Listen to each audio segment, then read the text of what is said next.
They're back. I guess he just asked the defendant if she wanted to testify before they come back with the verdict, like asking for leniency or something. No, Judge, I anticipate we're gonna rest.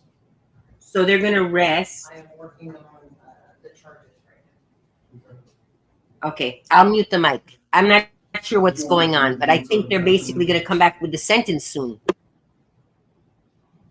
now. Well, I can't. Their witness specifically said she was in a daze and she acted in a rage. That's what he said. That's evidence for that sudden passion. If you believe him, that's exactly what he said. She was in a rage. She came in the room in a rage. She was in a daze. What did I do? What did I do? That's sudden passion. I know.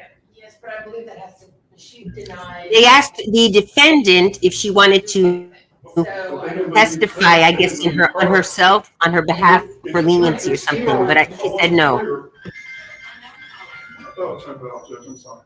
I want to be clear what his testimony was and the version that he gave. I'm eating an apple caramel lollipop. Is that she came in a rage and killed this woman, and continued to be in a rage until he stopped, slammed her against the wall. So she's again acting under sudden passion at her house. All right. Well, I will consider that.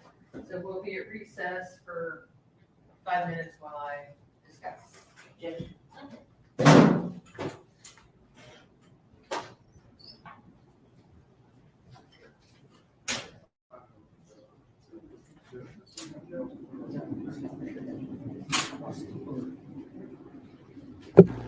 Okay, so she says they're on a 5-minute recess. So let me take them off so we can talk. Well, I wish you would say something. This is where I sleep. I sleep on the couch right now. Oh, you guys, I need a life.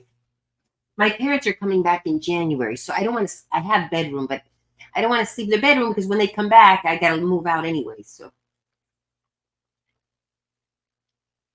next year, I'm moving back to Maryland, I think, because I don't know how long my parents are going to hang out down here. They're getting ready to leave Florida, I think. I don't know. None of us knows what we want.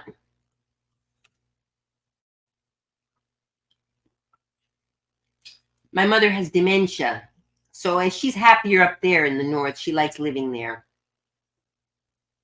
And I got nothing really in Florida except for my godson, which it is important. But maybe I could just visit often or something. I don't know. I got to figure something out. I want to be available for my parents, you know.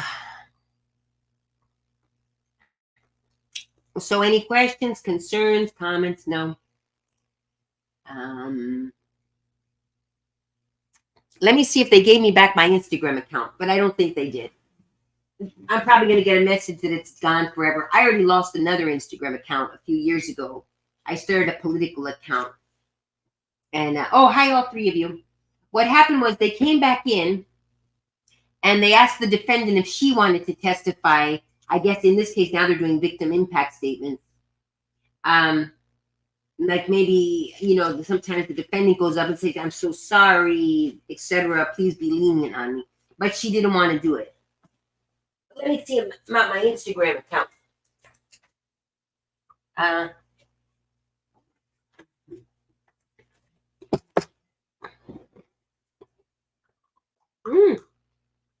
These are very sticky and all right. Let's see. I'm going to try to log in.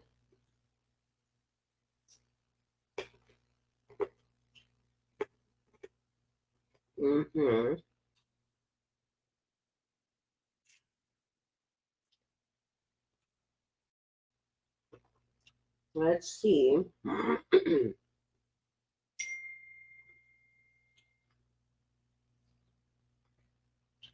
I have a feeling it happened less than 24 hours ago. So it's going to take them 24 hours, they said, but I think I'm a goner. Let's see. Mm-mm.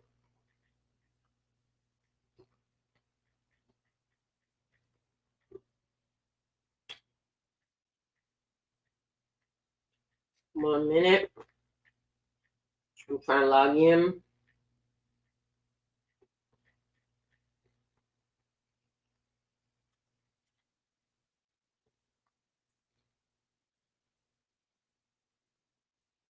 No. Says they're still reviewing my info. Yeah. I have a feeling my account is gone. Anyway, I'll give him a chance. Yeah, I'm going to write to Zuckerberg. He's the owner. I could write to him on Facebook and tell him, look, you already took down one of my accounts. You never gave it back to me. I didn't say anything wrong on that account either.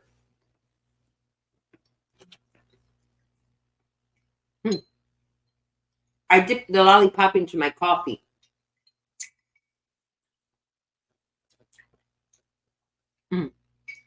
The coffee's bitter.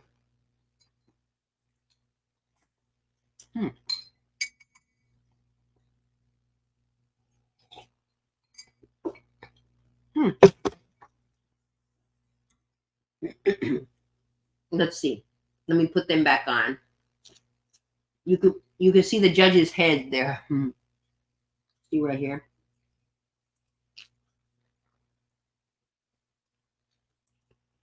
I don't know what's going on. She said there was a 5-minute recess, so that's why I'm just chit-chatting to fill in the dead air, the dead space. But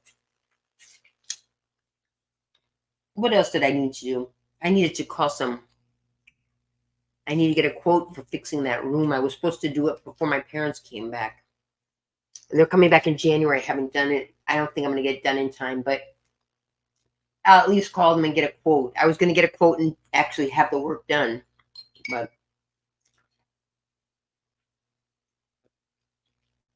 that's a bummer. I've been battling a little bit depression. I mean, it's depression not without reason. I've got a few things going on in my life that make me sad. You know, my mother's illness, getting fired didn't help, but it's been a while since I got fired. I could be over it by now. Oh, there, my friend's writing back. Yep. Yeah, he watched it. Actually, this guy's interesting. I don't know if those of you who follow me on this channel, but you know, years ago I used to do the dating apps. I don't do it anymore, but so back then, you know, I meet a few people, you know, whatever. It wouldn't work out. I never really found anyone through the dating apps. But this guy is a guy I met through the dating apps. It didn't work out between us, you know. And then, but on and off, he'd call me and we'd go eat lunch or dinner like once every 6-7 months, you know. Just we text a lot, but you know, no romantic feelings at all. But I'm just a nice guy, and he must be dating. He doesn't talk to me about his dating life, but I don't know. He's like a text friend. He's not even really I have met up with him for lunch or dinner, like I said, occasionally over the years, because I met him like in 2013. So it's 10 years, imagine. You know, so like every 6 months or sometimes a year would go by, but we, you know, at least once a year we get together for lunch or dinner. Nice guy. So we're like text friends. So anyway, sometimes he says, how are you doing? Even when I went to Maryland and had my boyfriend I still have my boyfriend in Maryland, but right now it's a little on hold because I don't know what's going on with my parents and my mother. And in our age, you know, at our age, it's not like when you're young that you just want to get together and move in and have a family. You know, it's like, you know, you want companionship more than, but it's also, we're both divorced. So, you know, we kind of like our space at the same time. So I don't know. We'll see. I may move back to the Maryland area, but not move back in with him. Although living together was nice. It was nice. we respected each other's space and all that, but his, son, I have no problem with his son. And his son doesn't mind me, I think, but his son comes home from college. His son's in college now, and he probably just wants to be with his dad, not have this girlfriend around. And so, yeah, maybe I could rent, but I have to obviously have an income and rent something. Mm.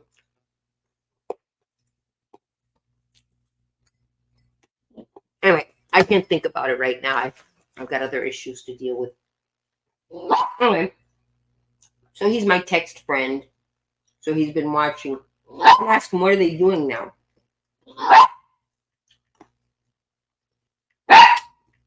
What's the matter, baby?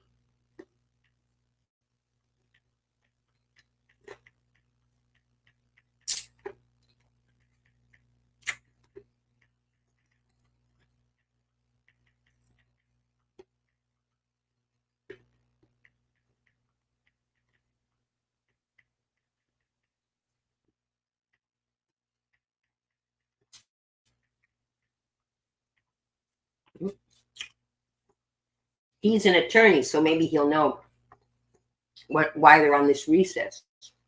I thought we would hear more victim impact statements.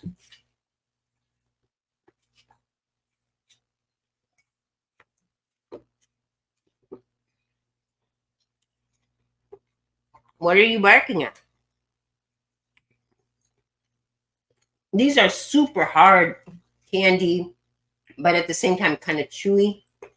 It's like a sugar daddy texture. If you have fillings, you really shouldn't be. I shouldn't be eating it. But I'm being careful not to let it get stuck to a filling.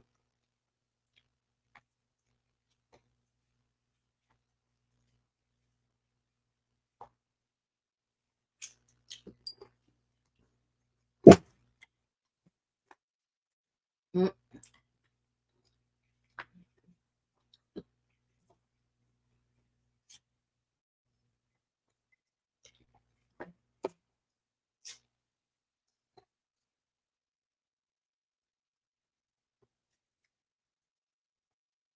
I'm going to write to Mark Zuckerberg on Facebook and tell him to quit taking down my account.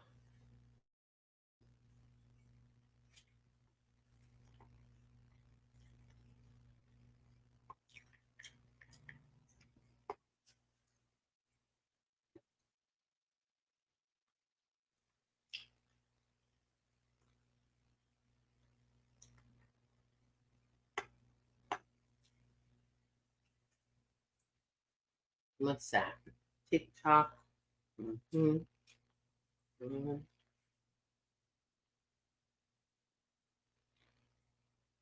Let's see here. Mark, convenience break. Oh, he says maybe it's a convenience break. Maybe the judge has to pee. Let me see. Stop it. Stop it.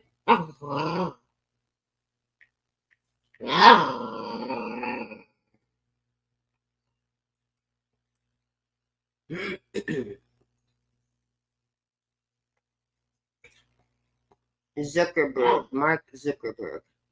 There he is. I'm following him. Can I message him? Let me see. Oh, I can message him. Okay. Wait a minute. Message. This account can't receive your message because they don't allow new message requests from anyone. Little wimp. How am I supposed to tell him to give me back my account? What are you barking at? See, I think she has an eyesight problem. What are you barking at? What are you looking at? There's nothing there. Come here. I think she can't see because it's too dark in here. Let me open the curtains a bit. There. How's that? You see better now? Can you see better now? There, you got some light? What are you barking at? What are you barking at? Hmm? saying that. Yeah, I think she has night blindness. I think she can't see well at night. Is she on camera? There she is. Well, I guess I could take this down until they get back. Up when they come back into the room. So I'm going to write to Mark Zuckerberg, but unfortunately, it's saying he's not accepting. So what I'm going to do is I'm going to put it on a message underneath one of his posts, but he's got 29,000 messages. I doubt he's going to read mine. There's no way to get in touch with him to tell him it's not fair that they're taking down my Instagram. They took 2 of them down. Mark Zuckerberg, give me back my, I'm going to just put it underneath.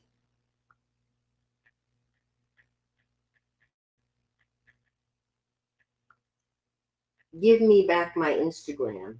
Give me back Instagram account.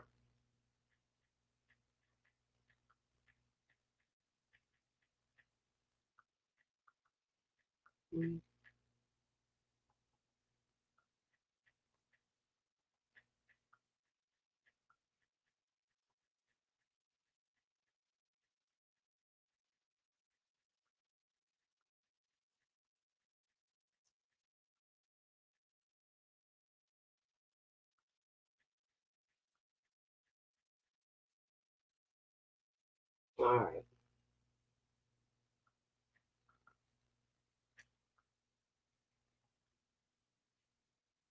I'm saying, give me back my Instagram account. I did not post anything that is not true. And my name is the same as my Instagram, so.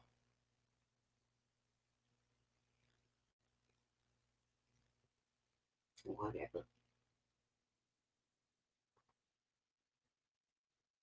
Who's that?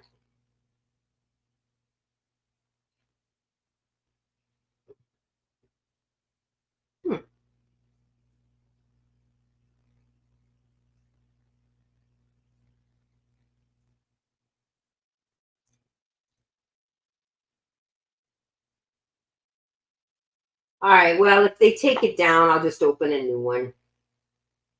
It's just not fair, you know. People are posting, I posted violent words, but not threatening anyone. But yeah, I will admit, my posts were violent concepts, but they weren't threatening anyone in particular.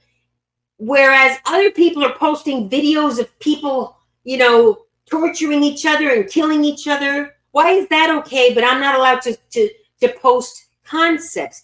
There is absolutely nothing gory in my account other than, well, there was one post that shows a little bit of gore, but not even anywhere near what other people are posting and videos that they're posting. But my words are violent, but they're not threatening anyone. They're just honest, you know, honest, blunt words. And it's not fair. It's not fair. I should have a right to my freedom of expression. I'll just open a new one. I'll post all the same stuff.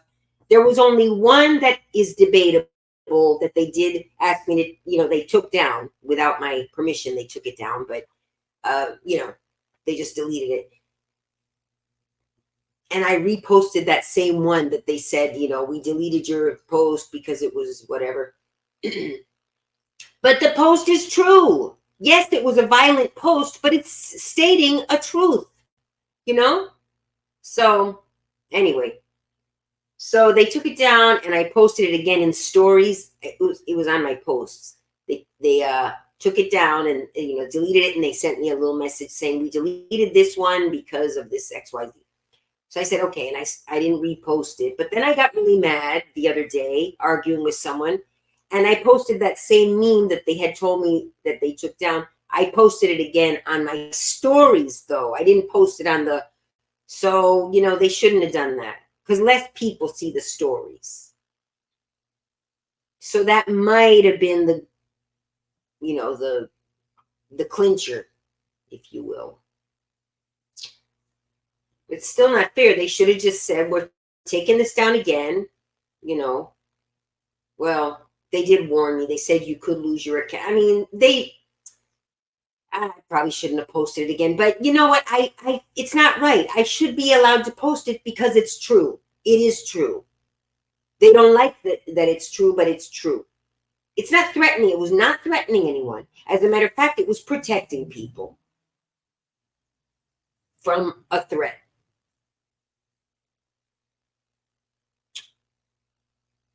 I just don't feel like starting all over again. Had a lot of good posts on it. I still have all the memes. I saved them, you know. Oh, I'll just have to repost them. I'll give it a week. Calm down a little bit. Makes me mad. I only had like 100 followers. I'm not interested in having, you know, a lot of followers because I know they'll eventually take my.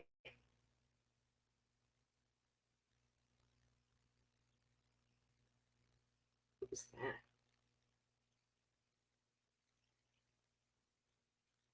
Anyway. Cynthia. No thanks.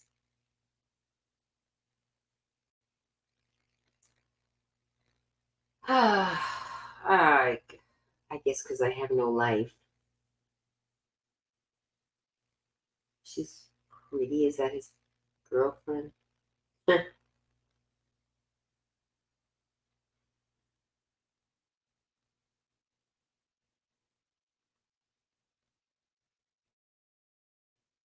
Really?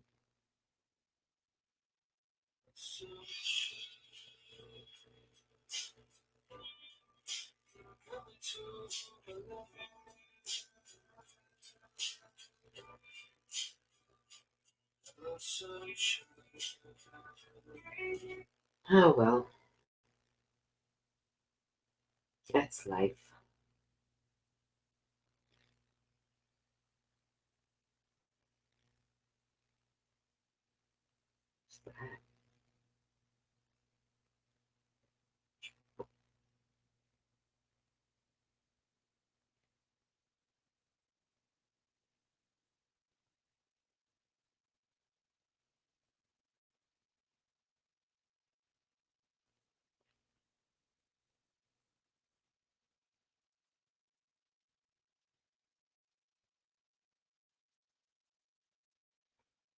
I'm just looking.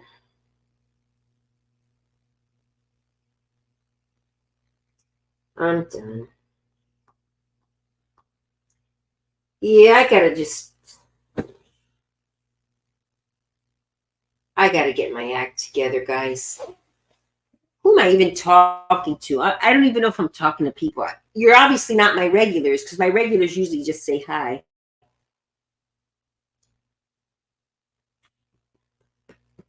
So I wonder if they're coming back soon. They said 5 minutes. It says the state of Texas still showing there. Well, I'll put it back there. All right, well, maybe I'll go find something else to do until they come back in.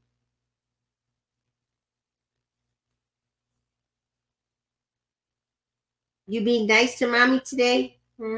She'll sometimes be mean. I should run out and buy. I have kibble dog food, kibble, the dry stuff. But I usually give her a little can, a little a little bit of the wet food, mix it with the kibble. But I don't have any of the wet food now today. So she's not gonna like that.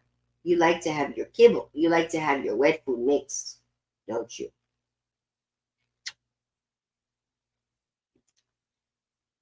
Do something cute for my friends. Do something cute. Okay, let's get back on. All right, we're going to do a little intermission cute show. Do something cute.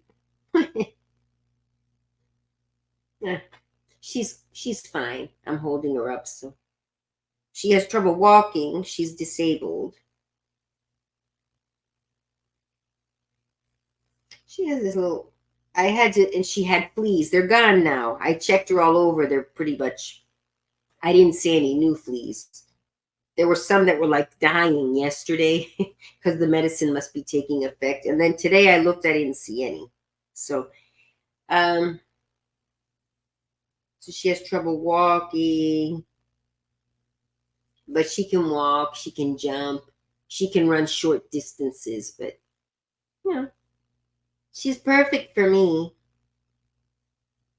Except she's food aggressive, but I'm dealing with it. That's okay.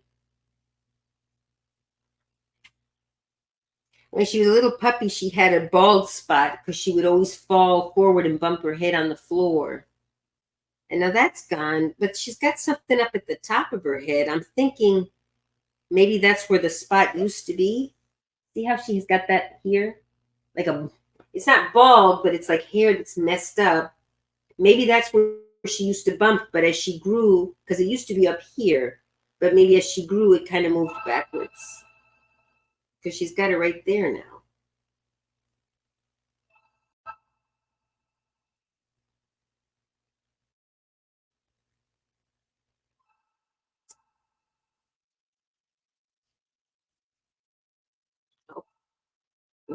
Oh, she's growling.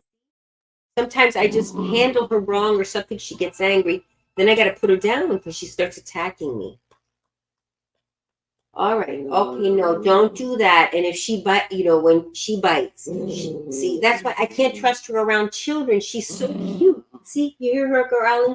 I touched something wrong. I moved her. She got angry. So now she becomes dangerous. I mean, I got to keep myself away from her mouth. Here. She might be growling because she was comfortable and I shifted her, and I think that's another thing that makes her mad. When she's comfortable, because she's the queen, and I shifted her or something and she's no longer comfortable, she gets angry. There, she's calmed down. But now if I try to put her down, she'll growl because she's comfortable and I'm making her uncomfortable. I'm messing it up for her. Yeah, I'm going to put her down. And then I got to get my feet up on the couch because she'll grab me. She'll attack. She'll attack. I'm serious. I'm just going to put her. There we go. And my feet are up here safely. There you go. Go find something to do. She's gotten angry. All right, I'm going to play a game on my phone. If anyone wants to chat, put something in the chat. Or if you want to come on live with me, I'm open for anything until these people get back. I see the judge's head there. You see her at the top there? All right.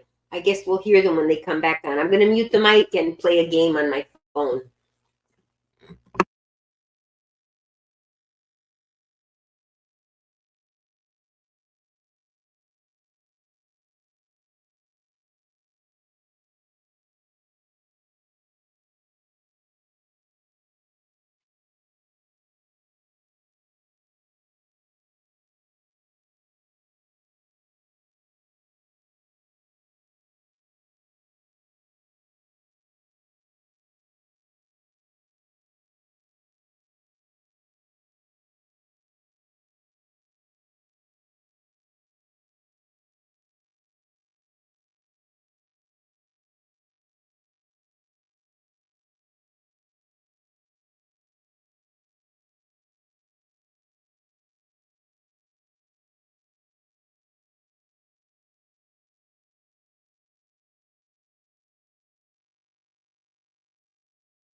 Hi guys, if anybody's new, they're on a recess. I think they're going to come back with the sentencing. They've already found her guilty. Here's the link directly. If there's any glitches with my stream, you can go watch the verdict or the. It's probably a spam, but hello. No, that's the wrong number. Oh, you're Fabian with Orkin. Okay, yeah, you have to call Pauline. Do you have another? There's two numbers. You'd have to call the other number because I'm just her friend. Let me. Oh, 1 minute. I'll look it up.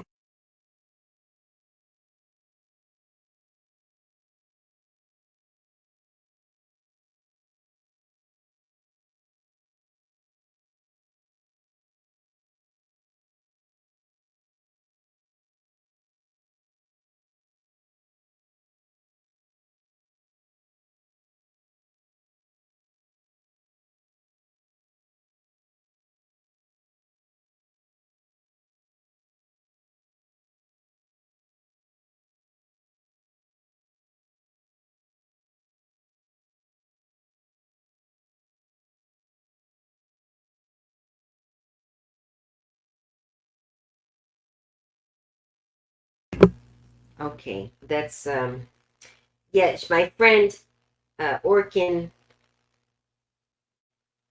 Uh, she has Orkin come every other month. To whatever spray, and she has me as the alternate contact in case she's not home or whatever. But they always call me. And I called Orkin to tell them, look, I'm the secondary contact. You're supposed to call her, but they don't listen. And I don't know if she would call. All right. Anyway, I'll ask her to call. I don't mind, but it's just like it happens all the time. They call me. I have to tell them, you got to call the other number. And usually they have it on the paper when they call me, but this guy didn't have it. So, all right. So where was I? I don't remember. Oh, there's the link. If something happens with the stream, go to the link. It's there in the comments. All right, I'm gonna keep playing my little games on my phone.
This groundbreaking plant method is helping people lose weight while they sleep. Doctors have developed a method that triggers your body to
Guys, I'm falling asleep.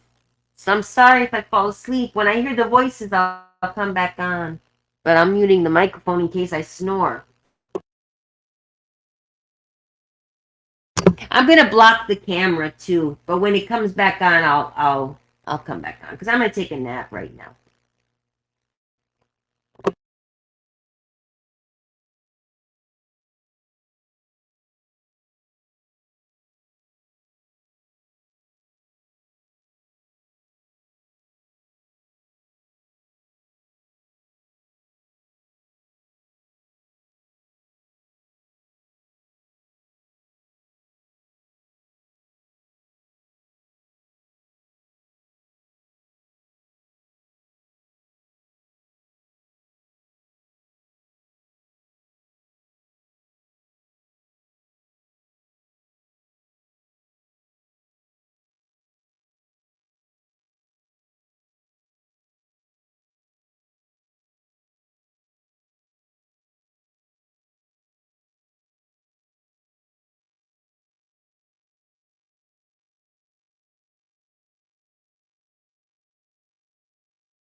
Hi guys, I don't want to be on cam right now because I'm napping here, but we're just waiting for them to come back with the sentencing. The lady was found guilty. So they said they were going on a 5-minute recess, but they're still there. I'm taking a little nap in the meantime till they get back. I don't want to. I don't want to start snoring, so I have it on the mic on mute.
We're ready. All right.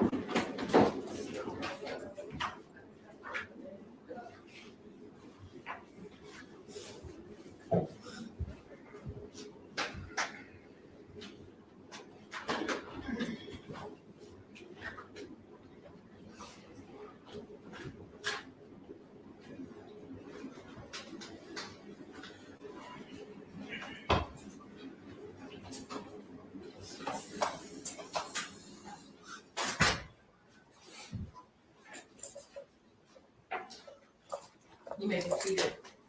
All right, ladies and gentlemen of the jury, I apologize for the delay. We have been working diligently. Ms. Pittman, call your next witness. Your Honor, the state at this time has no further witnesses. We would like to resubmit our case in chief. And with that, ladies and gentlemen, the jury, the state rests its punishment case. All right, the court accepts your offer, and the jury is instructed that you may consider all of the evidence that was presented in the case in chief in the punishment phase. The state having rested, what says the defense in punishment? Judge, the defense also just wants to re-urge the fact that we would like for the jury to be able to consider the testimony of Charles Beltran during the guilty and innocence phase, and that testimony be considered evidence in the punishment phase. And with that, Your Honor, defense will also rest. All right, ladies and gentlemen of the jury, I'm granting that request, and as the state resubmitted their evidence, you are and are instructed to reconsider Charles Beltran's testimony on direct and cross-examination in its entirety as evidence in the punishment phase. Judge, and Detective Ramirez's testimony as well. All right, you will also consider Detective Ramirez's testimony in its entirety as well. Thank you, Judge. And the defense rests. Yes, Your Honor. What says the state? The state closes, Your Honor. Defense also closed, Judge. All right. Ladies and gentlemen, you will now hear all of the testimony you're going to hear in the punishment phase of the trial. The court has prepared the two court's charges to the jury in both cases. I will now read those to you, and then we will have arguments of counsel. And I will give each side 20 minutes with a 2-minute warning. Court's charge to the jury, members of the jury. The defendant, Lisa Jo Dykes, was found guilty by you of the offense of murder. The court received and accepted your verdict of guilty, and you will no longer concern yourselves with the innocence or guilt of the defendant. You will now limit your deliberations under all the law and the evidence in this case to the question of punishment, which is now your duty to assess. Sudden passion.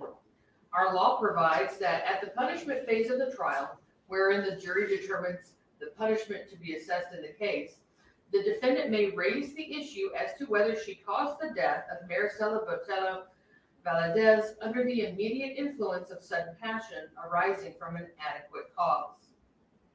Having found the defendant guilty of murder as charged in the indictment, and the said defendant having raised the issue as to whether she caused the death of Maricela Botelho Valadez while she was under the immediate influence of sudden passion arising from an adequate cause, it now becomes your duty to decide such issue. The burden of proof on this issue is on the defendant. She must prove by a preponderance of the evidence that she caused the death of Maricela Botelho Valadez while she was under the immediate influence of sudden passion arising from an adequate cause. Adequate cause, as used herein,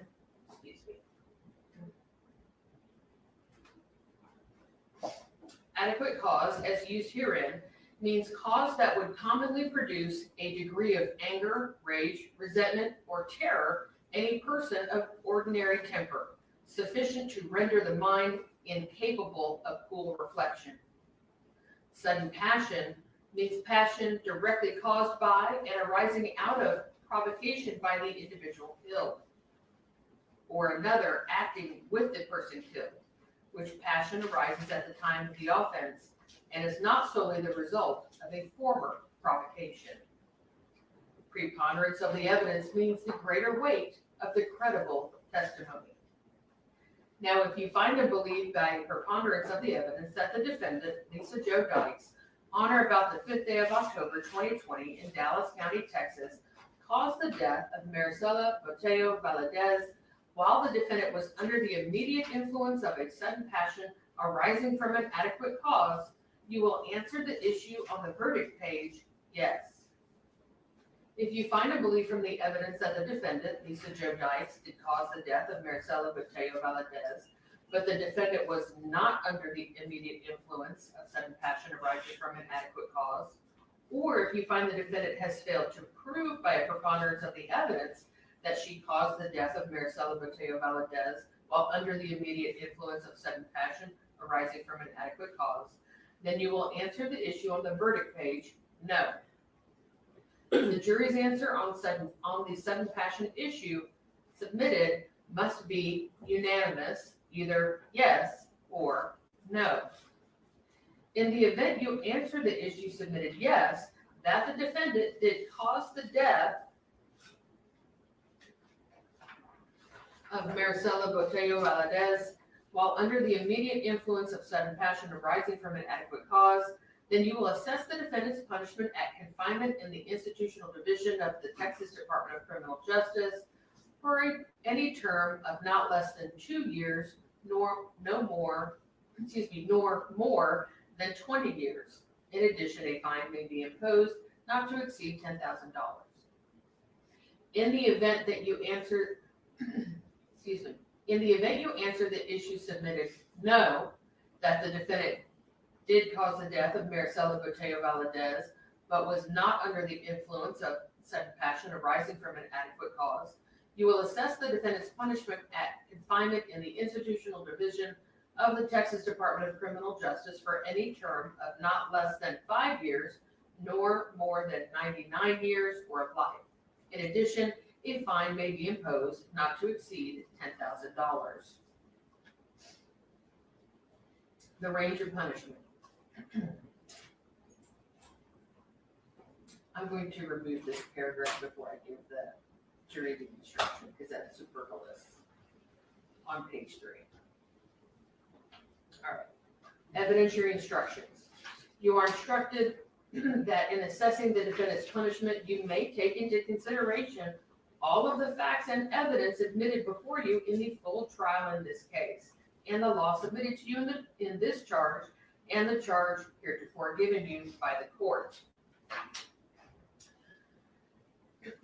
Extraneous offenses or other bad acts. You are instructed that if there is any testimony before you in this case regarding the defendant having committed offenses or bad acts, other than the offense of which you have found the defendant guilty, you may not consider such evidence unless you find and believe beyond a reasonable doubt that the defendant committed such offenses or bad acts, if any.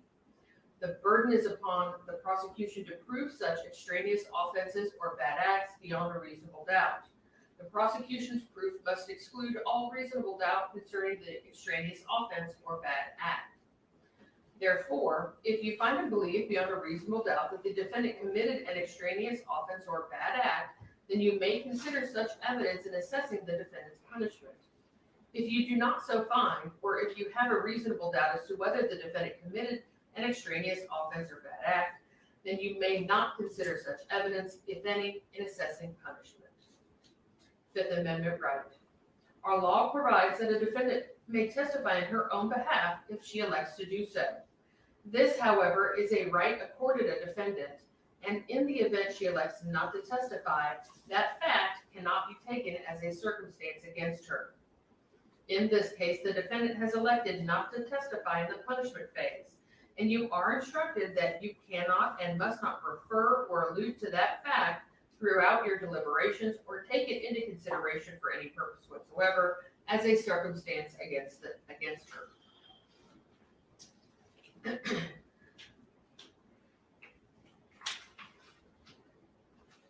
Instruction regarding parole. The length of time for which a defendant is in prison may be reduced by the award of parole. Under the law applicable in this case, if the defendant is sentenced to a term of imprisonment, the defendant will not become eligible for parole until the actual time served equals 1/2 of the sentence imposed, or 30 years, whichever is less. If the defendant is sentenced to a term of less than 4 years, the defendant must serve at least 2 years before the defendant is eligible for parole.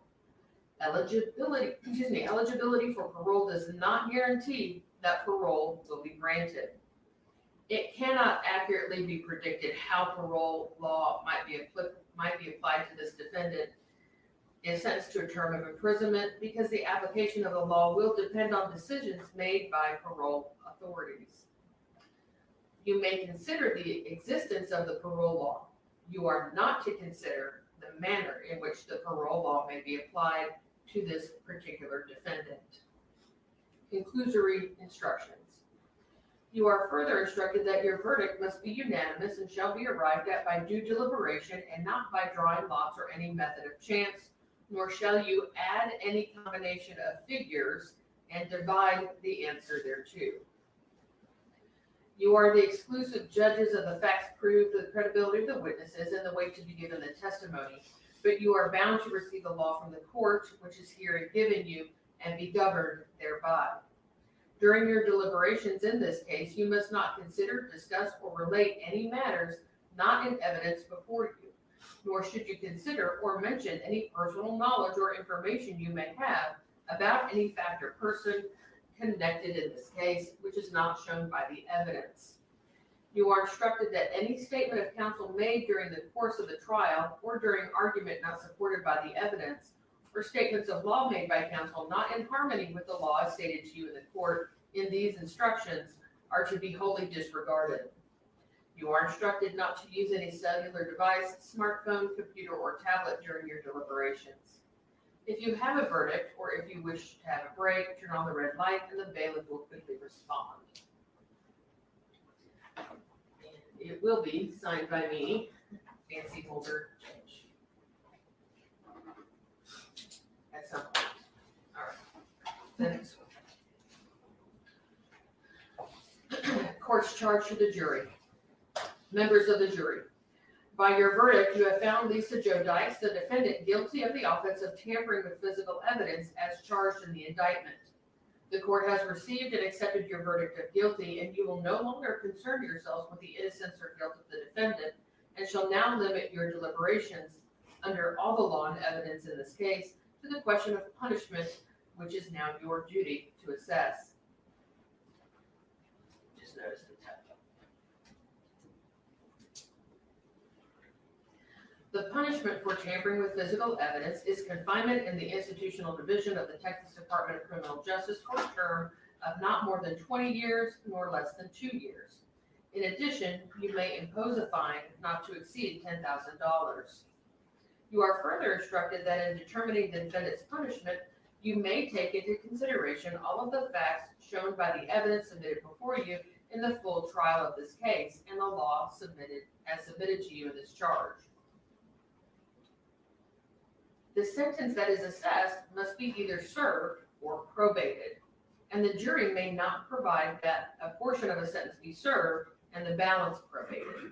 You are instructed that the court will determine the terms and conditions of community supervision, if any, and may, at any time during the period of community supervision, alter or modify those conditions.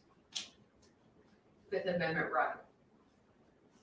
Our law provides that a defendant may testify in her own behalf if she elects to do so.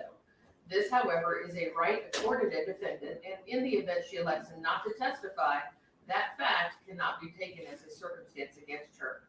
In this case, the defendant has elected not to testify in the punishment phase, and you are instructed that you cannot and must not refer or allude to that fact throughout your deliberations or take it into consideration for any purpose whatsoever as a circumstance against her. Community supervision. In this case, the defendant has filed an application in writing under oath stating that she has never before been convicted of a felony and has requested that the imposition of any sentence imposed be suspended and that she be placed on community supervision.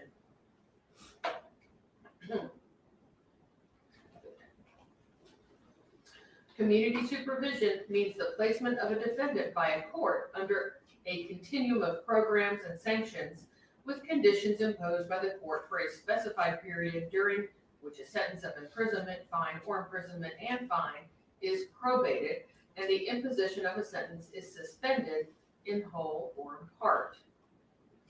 Supervision officer means a person appointed or employed to supervise defendants placed on community supervision.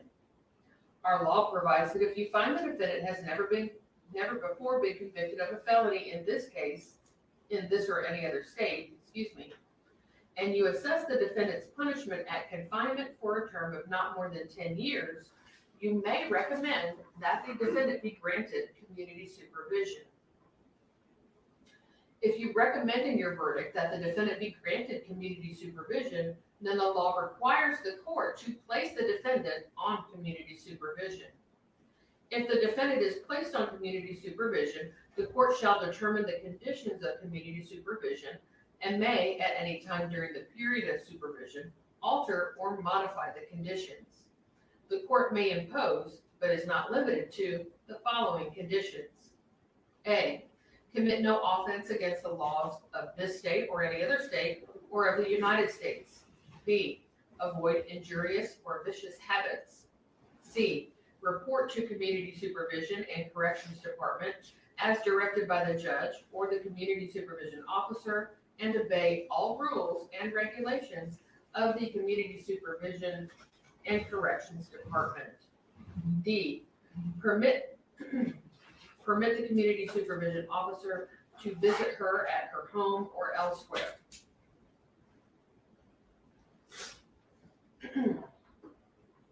E, work faithfully at suitable employment as far as possible. F, remain within a specified place, to wit, Dallas County, Texas.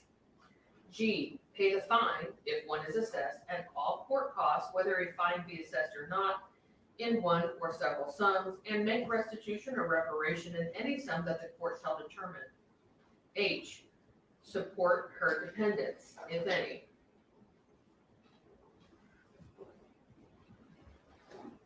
I, submit to testing for alcohol or controlled substances. J, submit to electronic monitoring. K, participate for a time specified by the court in any community-based program, including a community service work program. Whether you do or do not recommend community supervision for the defendant is a matter that rests within the sound discretion of the jury. However, if you do recommend community supervision, the court is required by law to follow the jury's recommendation.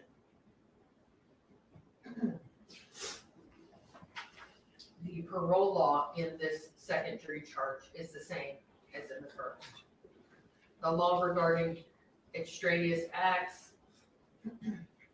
and the concluding instructions are also the same.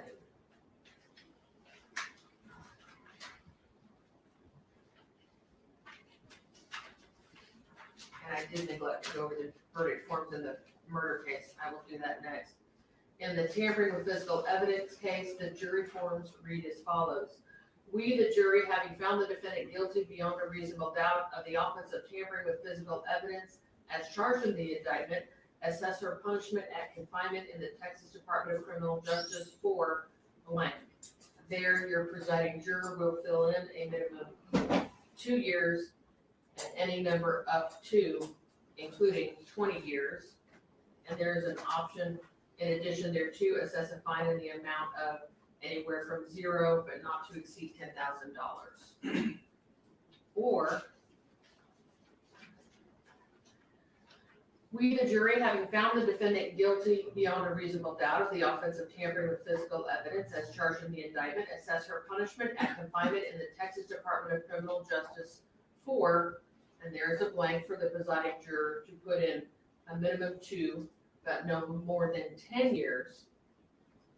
And we, the jury, having assessed the punishment of the defendant at not more than 10 years confinement in the Texas Department of Criminal Justice, and having further found she has never been convicted of a felony, we do recommend that the imposition of her sentence be suspended and she be placed on community supervision. In addition thereto, we assess a fine in the amount of blank, anywhere from 0 up to $10,000. And there is a spot, we further recommend that the fine be, here you would put paid, probated, or not applicable. And there are spaces for the presiding juror to sign his or her name. Now, going back to the punishment verdict in the murder case, I'm going to go over the verdict forms with you. Verdict form on sudden passion.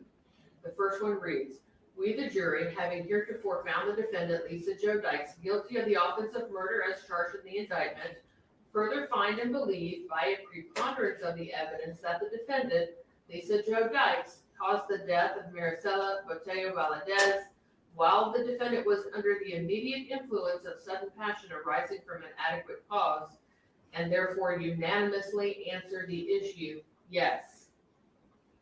Or, we, the jury, having heretofore found the defendant, Lisa Jo Dykes, guilty of the offense of murder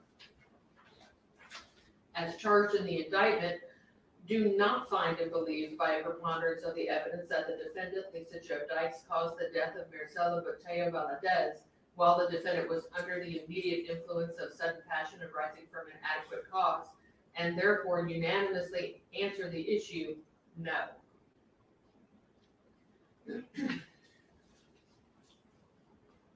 The last verdict, is this the last one? No, we've got 2 more. All right.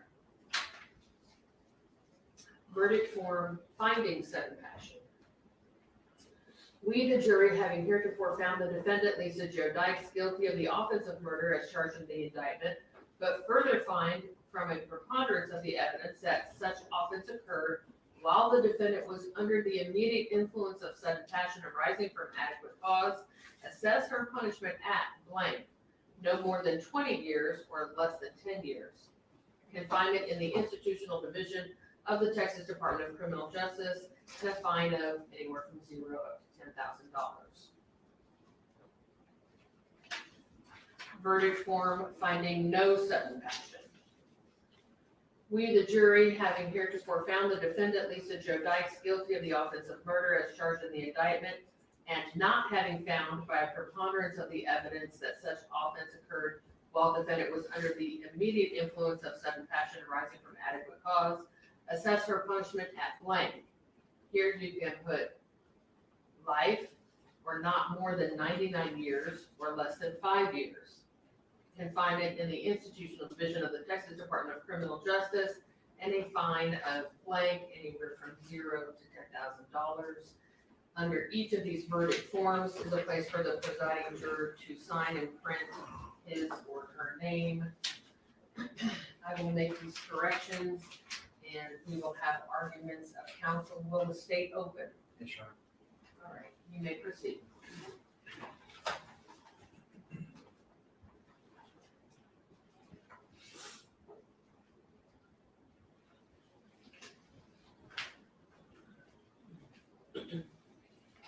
Ladies and gentlemen of the jury, before we really go in, you hear a whole lot. You're going to have these back there with you, these jury charges, right? That's a whole lot you just heard. And some of it, I don't think we covered nearly as much in jury selection. But we talked a lot about the punishment, right? Having that tool bag, right? That's the way Texas law works. It provides jurors with a tool bag, and you've got a wide range. And the reason for that is we allow the jury to assess punishment, give you all the tools if you don't know anything, and that way you can go back there with every single tool available, right? The law allows things like sudden passion to come in whenever the defense requests it, and there's any evidence, whether it's credible or not, okay?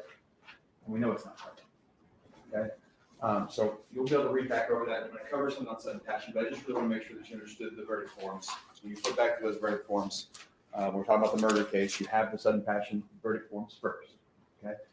You can, when you don't find sudden passion, you're going to skip right over that first part. You're going to say, in that next part there, right there, no to sudden passion, okay?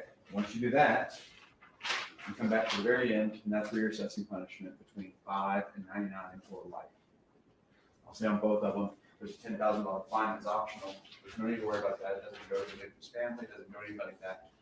So there's no need to concern yourself with any kind of fine, okay? But you have that full tool there if you need it. When we're talking about the tampering charge, again, it gets a little confusing because, like we talked about in jury selection, tampering is 2 years in prison up to 20 years in prison, and that if someone's never been convicted of a felony, now you've got probation as an option as well. You're not never get to probation in this case, but it's there as a tool to consider.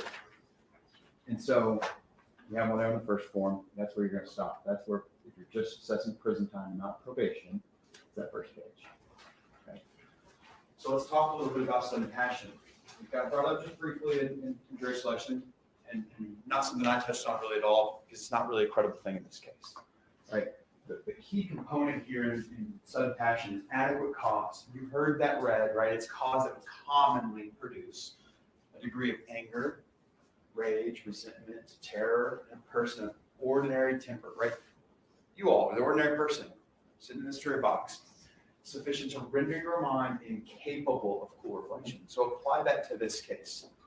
Someone of ordinary temper, you all, in their shoes, right? That you're married in an open marriage, in an open relationship with a boy toy that lives in another bedroom that you know is constantly out with other women, and that you go from your bedroom all the way to a kitchen, and you get a knife, and you come in while they're asleep and not doing a thing. There's no evidence that she ever went to no kitchen. Overall, the jury will recall the testimony as they heard it. Maybe she sleeps holding a knife. Where'd she get the knife? She goes and gets a knife and comes in to two people asleep, climbs on top of one, and stabs her to death. Sudden passion is absolutely ridiculous and offensive. I think you all know that. We talked in jury selection. Why do we punish? I think I heard a lot of answers from this group. Not everyone. But I know you all wrote it down. I know you all thought about it. Think about it again. Why? We talked in jury selection, right?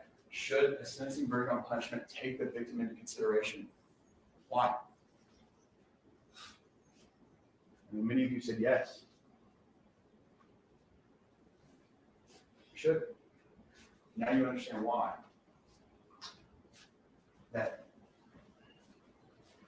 someone like Maricel Patel nowadays, 23-year-old young woman, can take a brief vacation to Dallas, go out to Deep Ellum, and never make it home. A completely innocent person who had so much life to give, who had goals, who was working, who had a family that loved her, who will never see her again, who didn't even get a proper burial of their daughter. Why? Because on Post Oak Road in Wilmer, just south of Dallas, someone catching feral cats finds her skull because this defendant threw her out like trash. She had to be laid on an autopsy table like this. That's why we take that into consideration. Because that's what she was capable of doing. That's what Lisa Dykes did. And then on top of all of that, hoping that no one ever finds her, notice that when she gets in trouble, right, rushes, she sees her wife arrested, in Miami, takes off to Orlando and texts her son Kyle, same one she tells don't show up because of that subpoena. This is my burner. I'm turning off the other so it doesn't ping. Text Charles, love her, right? I'm trying to get the money off of Nina. I need to get out of here. Someone who's cold and calculated to the point that she makes the bond and tampers with that ELM to the point that it doesn't even send a tamper notice, had created an LLC, applied for a lost passport, and makes it all the way across the world. What is that worth? To do all of those things, what is that worth here in Dallas County? Ladies and gentlemen, I know you will go back there and do the right thing. No doubt that. This family deserves justice. This county deserves justice. Lisa Dykes deserves justice. Let's go back there and render justice. Thank you, Mr. Brown. All right, Mr. Garrett.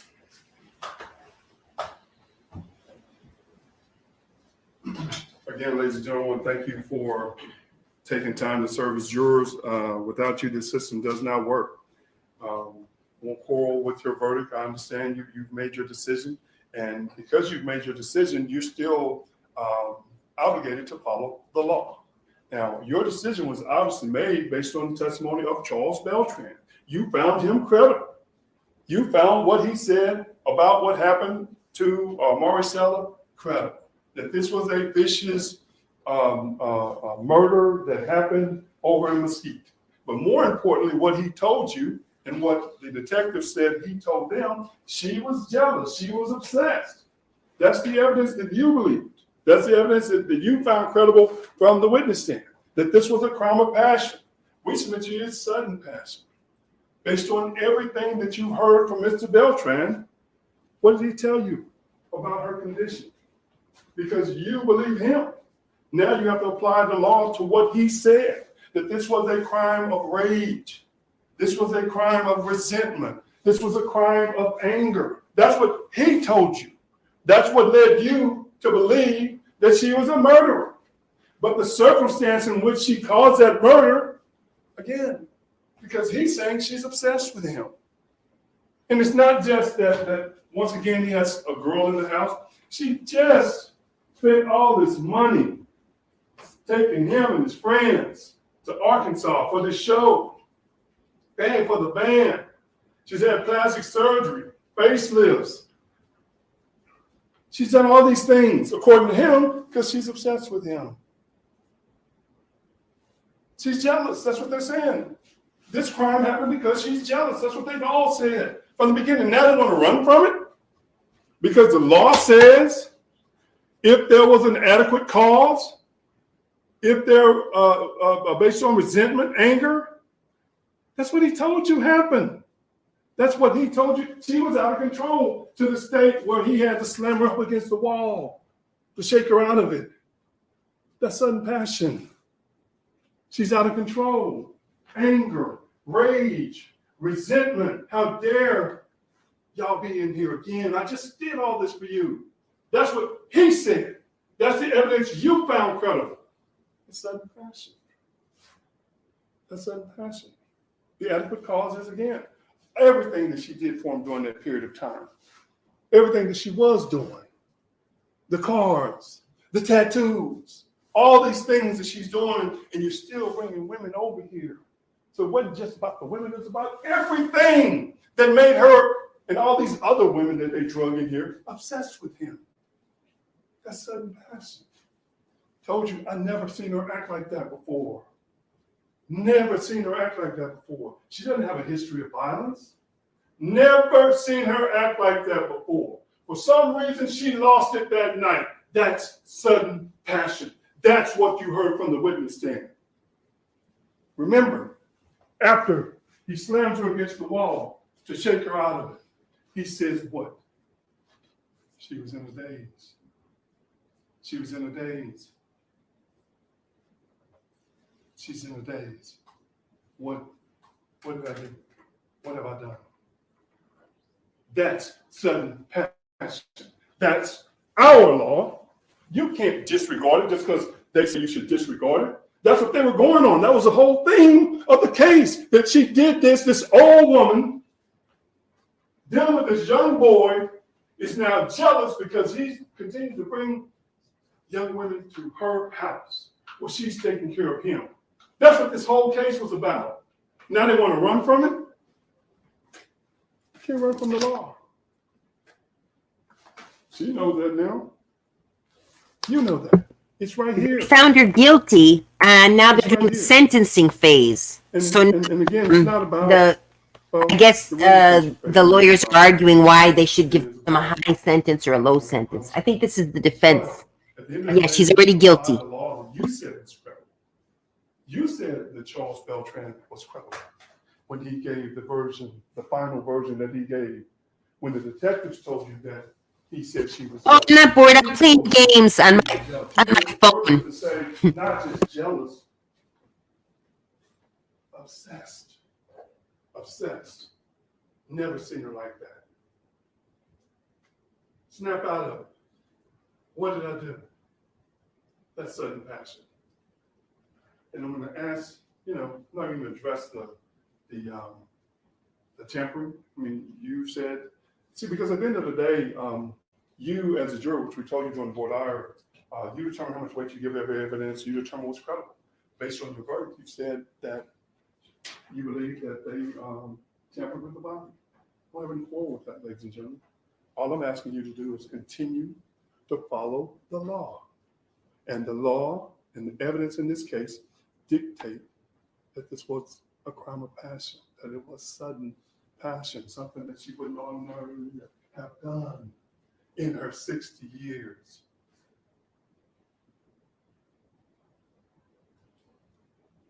It's sudden passion, ladies and gentlemen. We're going to ask that you find her guilty, or you've already found her guilty, but we're going to ask that you punish her in accordance to the jealous rage, the anger, the resentment that she displayed on the night this happened, based on the testimony that you have rendered credible from Mr. Beltran.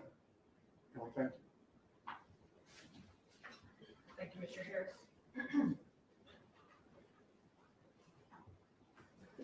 Ms. Pittman, you're on. You have 14 minutes. Thank you.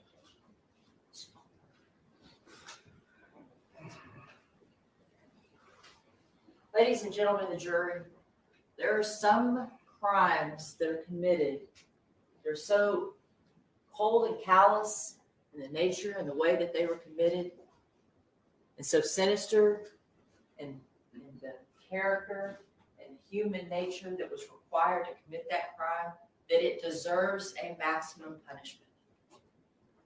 A maximum punishment, and that in this case is life.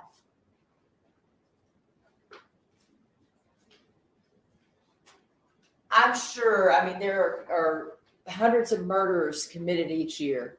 And the way that Mr. Harris described the sudden passion law, and tried to explain it to you, is if you are angry and in a rage, you can kill someone and get lesser sentence. And that's just not the case. Read the actual sudden passion law, and it's very specific in its requirements. A cause that would commonly produce a degree of anger, rage, resentment, or terror in a person, right there, of ordinary temper. Of ordinary temper. Okay? Miss Dykes is not a person of ordinary temper. Miss Dykes found out in an open relationship that her wife slept with Mr. Beltran, already knowing that that had happened, and said, I'm going to make her my bitch. That's not a person of ordinary temper. Sufficient to render the mind incapable of cool reflection. As Mr. Brown pointed out, unless she is sleeping with a knife and always ready to commit murder, that's not what happened here. She was in her bedroom. I'm sure she heard Mr. Beltran, Chuck, Maricela come into the house, go into his room. I'm sure she heard the music, maybe some laughing, maybe some other things, and she waited that entire time until the noise was gone and there was no more music, and she knew they were asleep, and she knew that was the time that she could go in there and make her point to Chuck that he belonged to her. That's not sudden passion. So just put that out of your mind. As I said to you before, some crimes themselves are of such a sinister and cold nature that they deserve a maximum sentence of life. And then when you take into account this family over here and the pain and suffering that they had to go through every day, hoping, praying on their knees to God, please let her come home. Luis misses his big sister that was there for him, the one person in that household that was his age that he could talk to,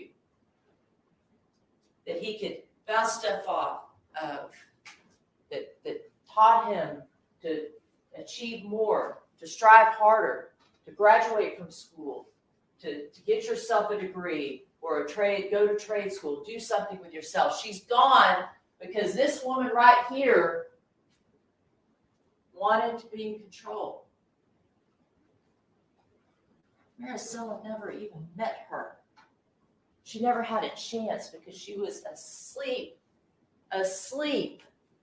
when she came in that room and stabbed her with that knife. That crime right there deserves life. But that's not even it. You heard her testifying guilt, innocence. Now, I didn't expect her to admit to anything. I knew that wasn't going to happen. But the callous nature with which she talked about Maricela, just like she was just anybody. Just a nobody. Just a nobody. And the fact that she sat up there, she's been manipulating people for years now.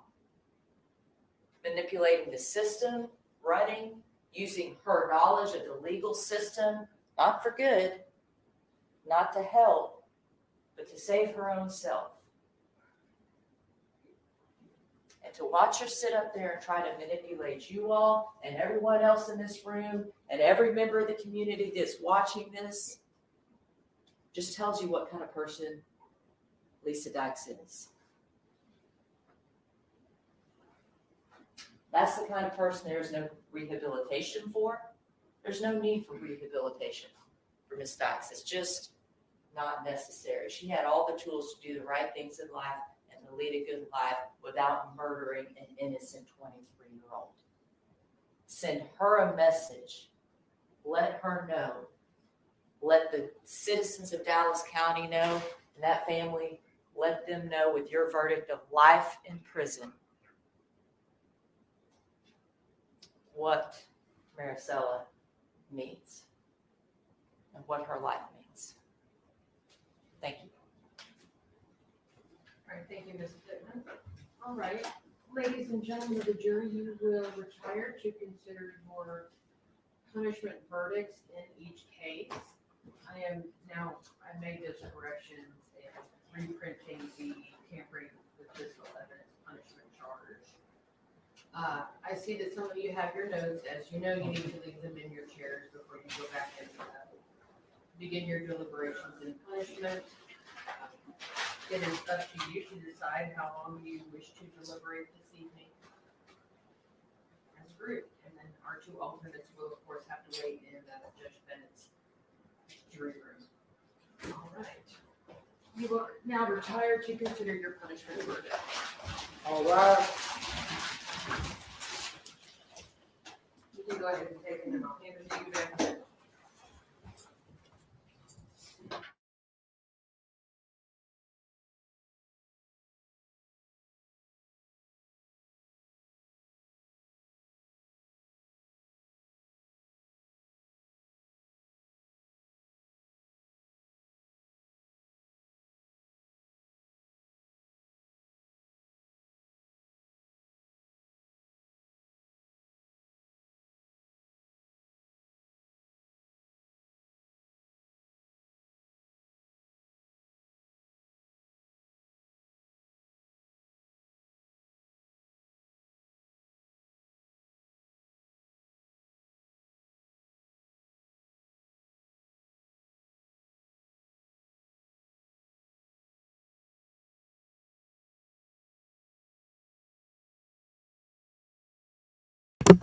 Okay, so I missed it. I heard them. I guess they're going to go decide the sentence tonight. I thought they would probably sleep on it and decide tomorrow, but it looks like they might be going to do it today. So I'm going to take her out. She's growling at mommy. You see her with her mean face? Look. Ooh, ooh, ooh. She's so mean. Why are you mean to mommy? She just ate. If she gets a hold of my face, woo! What? All right, we're gonna go play outside a little bit and see if she calms down. All right, so let's put that back on. And I didn't hear. I assume they're gonna go decide on the verdict. So I'll be back. We're gonna go out.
Okay, well, they're still out.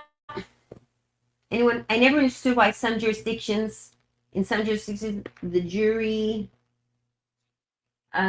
is allowed to determine the sentence, and other times it's the judge. Yeah, me either. I wouldn't be able to determine a sentence. Oh God, it's hard. Well, I'd probably be able to determine, but if I were ever had to do jury duty and I had to determine the sentence, I don't know, it's hard.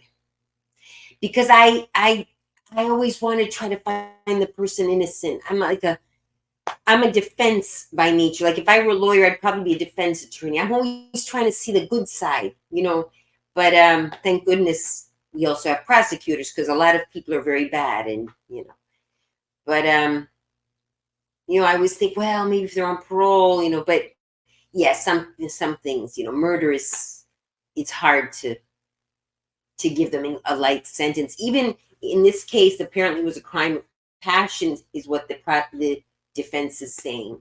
Even in a crime of passion, to kill someone, stabbing them, I don't know. It's like, it would seem like you stab them once, let's say. I don't know how many times this poor girl was stabbed. And the girl was sleeping. I don't know. So I think she's going to get life in prison. I think she's going to get life in prison because the girl was sleeping. She was mixed up in this kind of, and that doesn't matter. Everybody has a right to have whatever sexual kind of fetishes they have. But, she had a lesbian girlfriend. They had this, what appears to be a boy toy, or maybe the lady is bisexual, so she had a girlfriend and a boyfriend. But I don't know. When you start getting into these polygamous things, that's my personal opinion.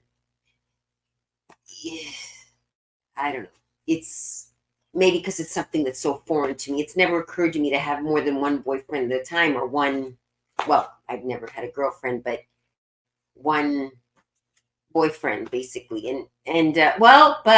But one guy I dated, I did accept that he dated others. He never committed to me.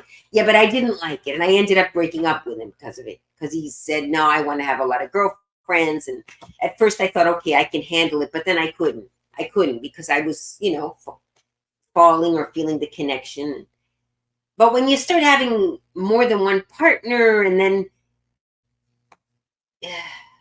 what? So she could have two partners, but he couldn't have other girlfriends, that's not. So I don't really sympathize too much with her, crime of passion. She had other lovers, or she had the other lover. Okay, it was apparently a trio that was supposed to be committed to each other, but I don't know.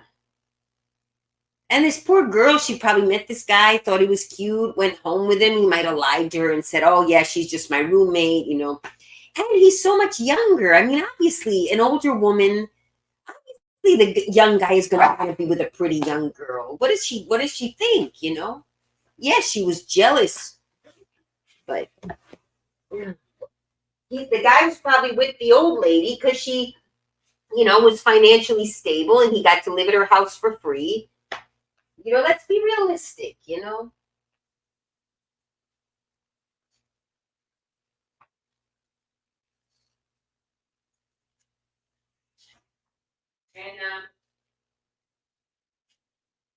but what I don't understand is why then all three of them covered up the crime. I mean, apparently this lady killed her, but then, why didn't the boyfriend tell on her? Maybe he was thinking, shoot, if she gets sent to jail, I lose my free room and board. Maybe that's why he joined in. And they all ran off to Cambodia, all three of them, I think. I didn't really read much on this situation. Let's read it as long as we're waiting. I think I understood from a part of the trial that they escaped to Cambodia after the police. It reminds me of the other girl that ran off to Costa Rica. Why would all three of them escape the country? Let the murderess leave and tell her. Oh, they're back. Wait a minute. They might be back. So, a jury sentenced an Oklahoma cop, Daniel Holtzclaw, to 263 years. Yeah, and there are some people saying that he was set up. I mean, it could be true. I don't know. But there's a side of that. There's a group of people saying that he was set up. that it's not true that the other cops set him up for some reason, but maybe it's true. I don't know. There's always going to be a theory, but he claims he's innocent, that he didn't do any of that stuff. But yeah, 263 years. Wow, the jury sentenced him. I think I'd rather have the judge sentence because juries want revenge. The judge kind of is used to it, so he'll be probably more impartial. I'd rather be sentenced by a judge. I mean, if I ever did, I don't ever plan to go to jail, but assuming I don't know. Never say never. I don't think I'm ever going to be on trial for murder, but you never know.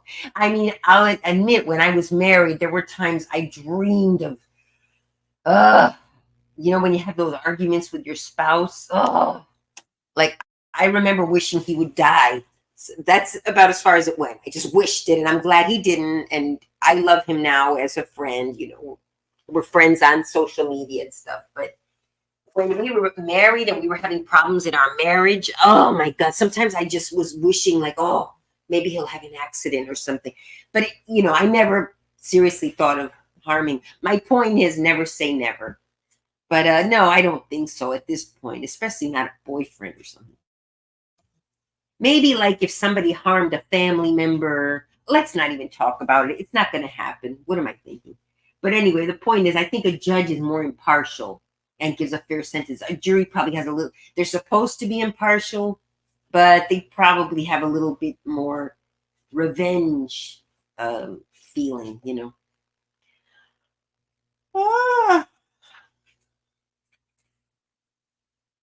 Oh, I thought they were coming back in. Okay, so let's look up. I look horrible in this lighting. Oh, well. I'll turn the big light on. What are you doing, baby? You want to come up on the couch or are you going to growl at me again? Here, we'll put her there. Let's look up what these people did. Sometimes I leave her on the couch and she tries to jump off and she hurts herself. I mean, she's trying to attack me. You see, I'm so nice to her. She's trying to attack me. Do not attack me. I'm going to have to grab her, put her on the floor. All right, you stay there. Don't attack me. She's just a nut. All right. Have you ever watched? No, I don't want to. I feel, that's the thing. Like I said, I always feel like defending, even if they're the worst criminal in the world. I always want to believe they're innocent. So if I see him sentenced, I think I've seen pictures where he cries. I don't want to. It's too, he's got his justice, it's not my, but no, I don't like to watch when people get convicted, their face. And here I've been seeing them in their, like the back of their head, but did he cry? I believe he cried because I think I saw a picture of this after, like the day or two after he was sentenced. They had a picture in the paper and he was crying. So I can imagine. Can you imagine? Going to prison the rest of your life as an ex-cop? I imagine what must be happening to that poor man in there, and especially if he was not liked by the other cops. I don't know. I don't want to think about it. But if you're an ex-cop in jail, they already hate you. The criminals hate you because you were a cop. Yeah, he cried. Yeah, I'm sure he must have been desperate. I mean,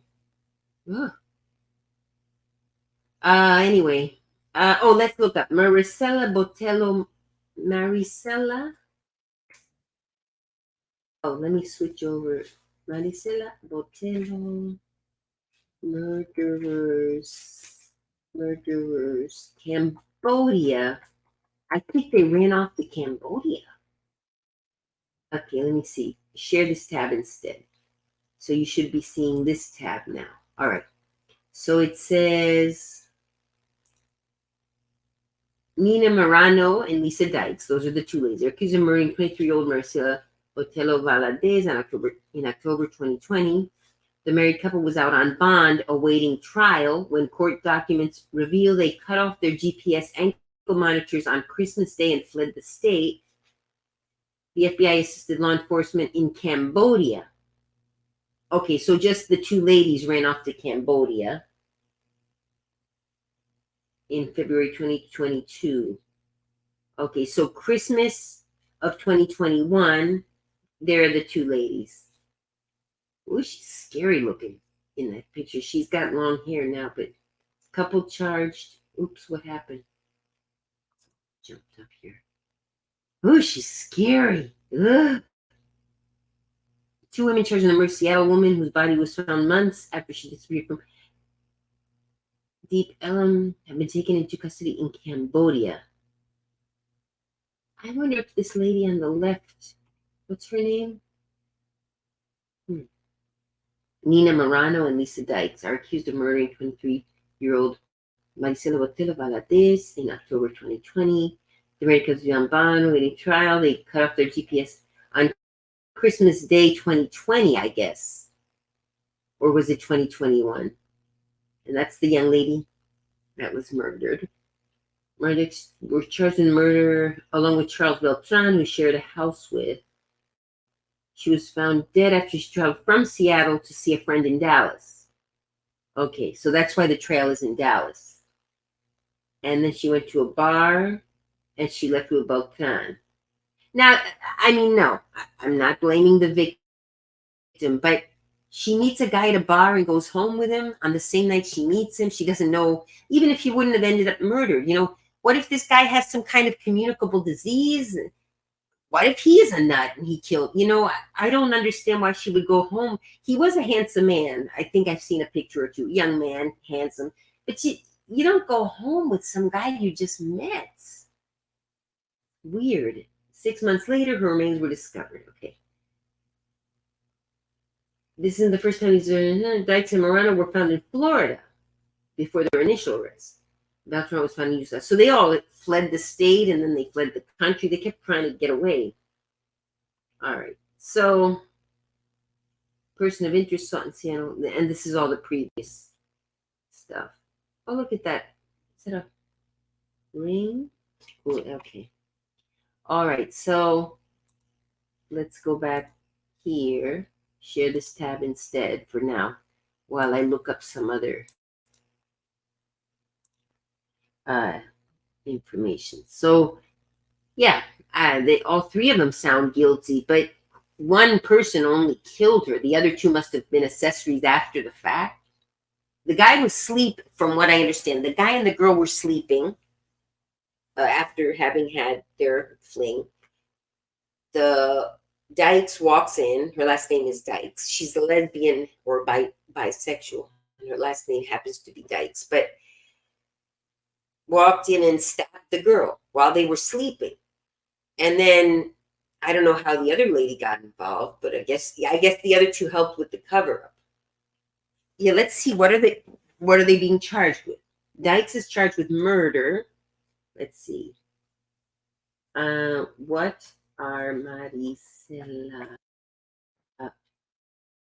Botello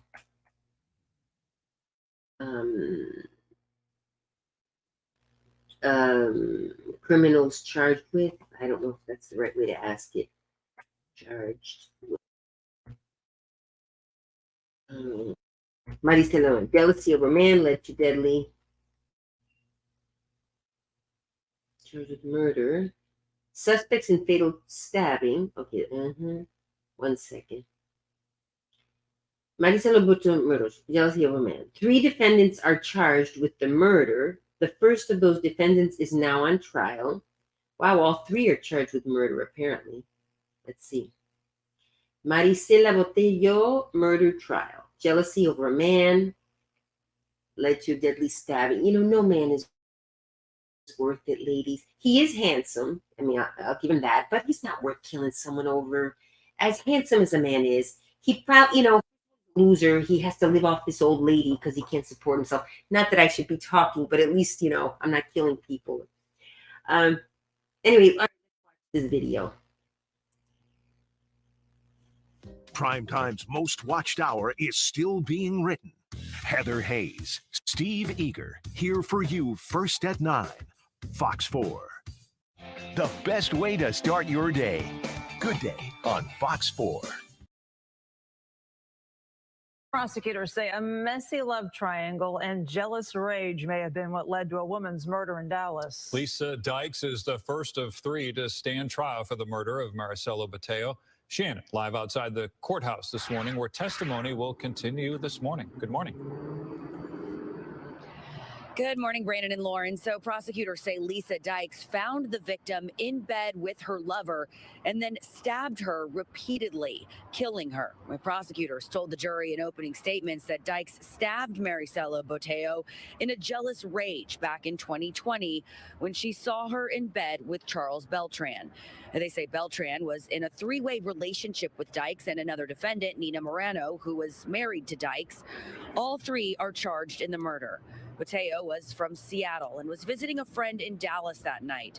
Security footage shows her walking with Beltran in Deep Ellum. The prosecutors say she went with him to the home that he shared with Morano and Dykes. He was awakened by shaking on the bed. He saw Lisa as she was coming down with an object in her hand that looked like a kitchen knife. And in his daze of waking up, he wasn't sure what to do, and he shoved Lisa off of her.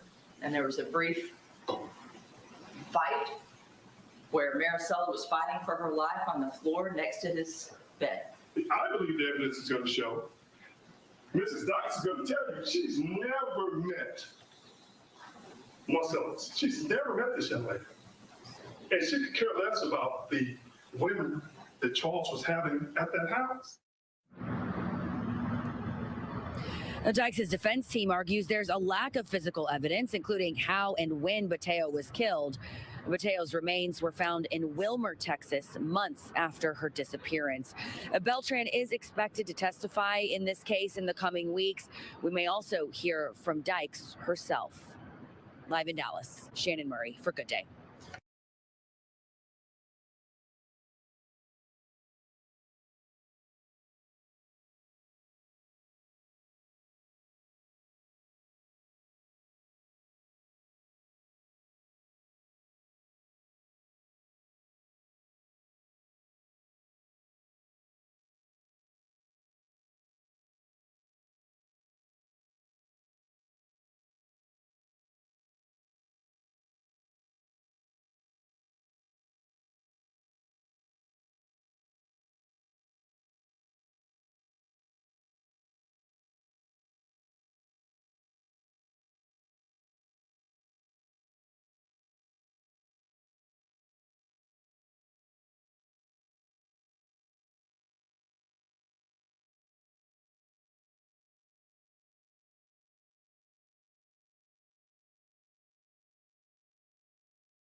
How long have I been talking?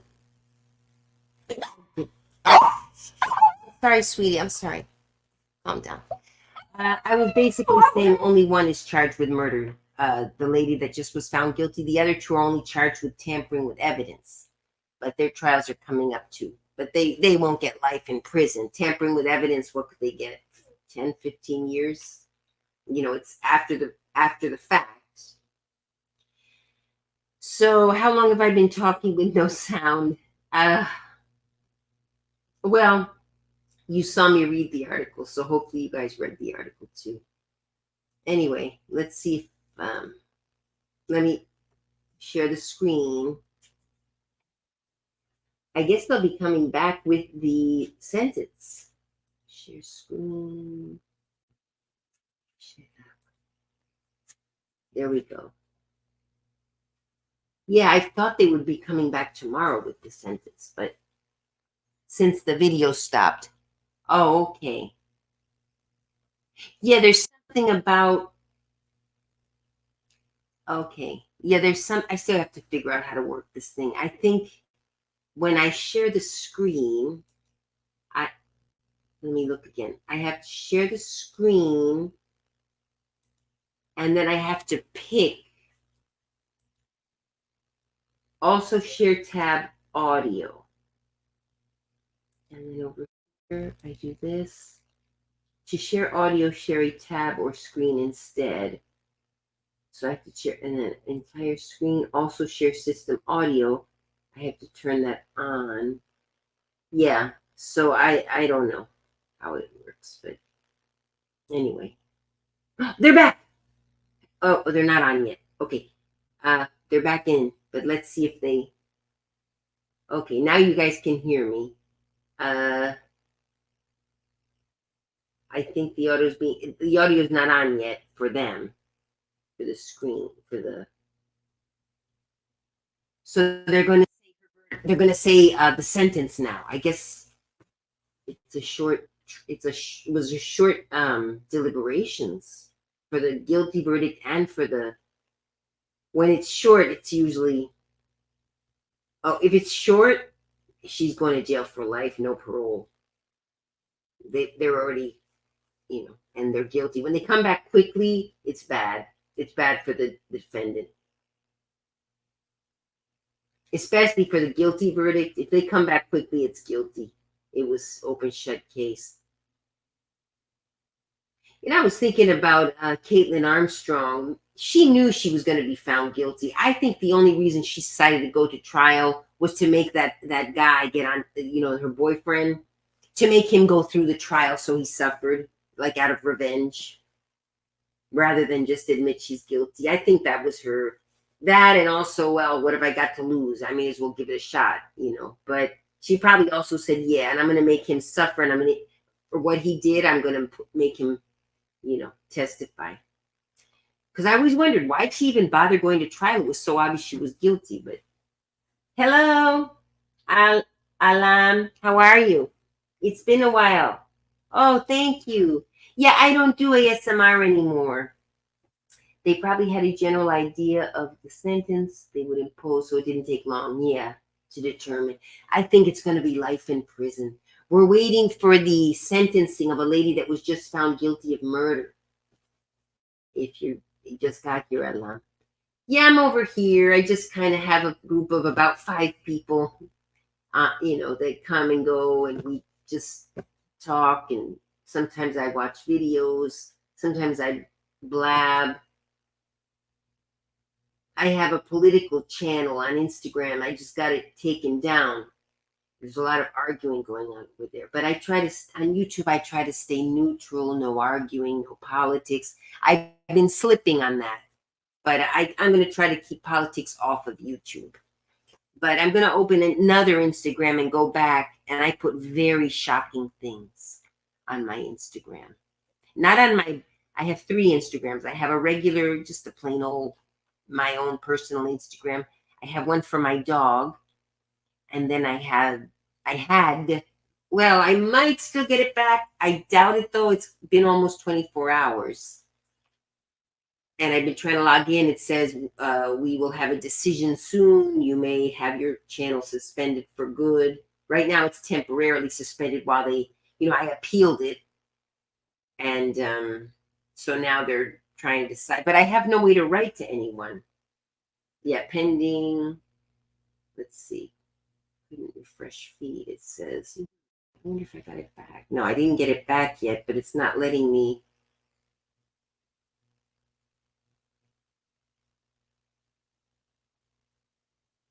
I'm in there. Something went wrong. Well, I don't know. I think there's still something different is happening now. This is a new. That's weird. Oh, I think I might have lost it because I might have lost it.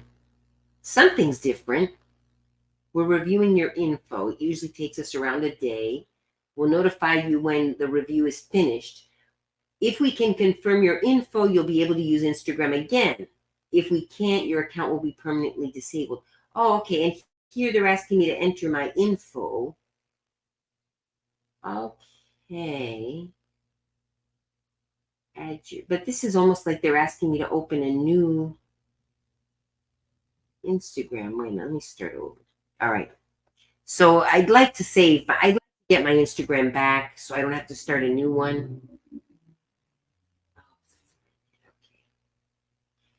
The organizer.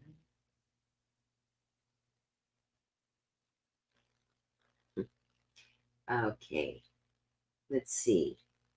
I'd like to try to get my Instagram back, but I don't know.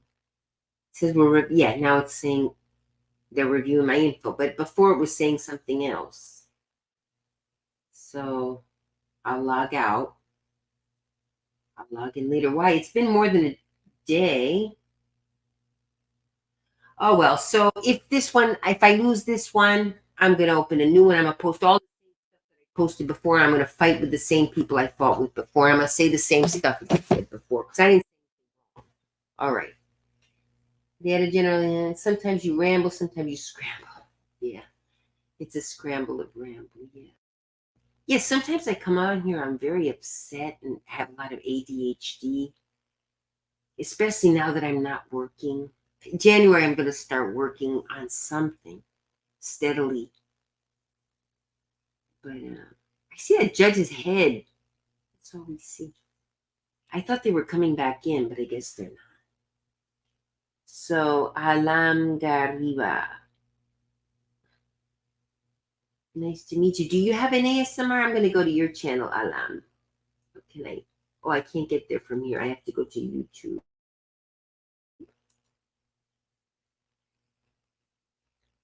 Oops. Wait a minute. Let me go to my channel.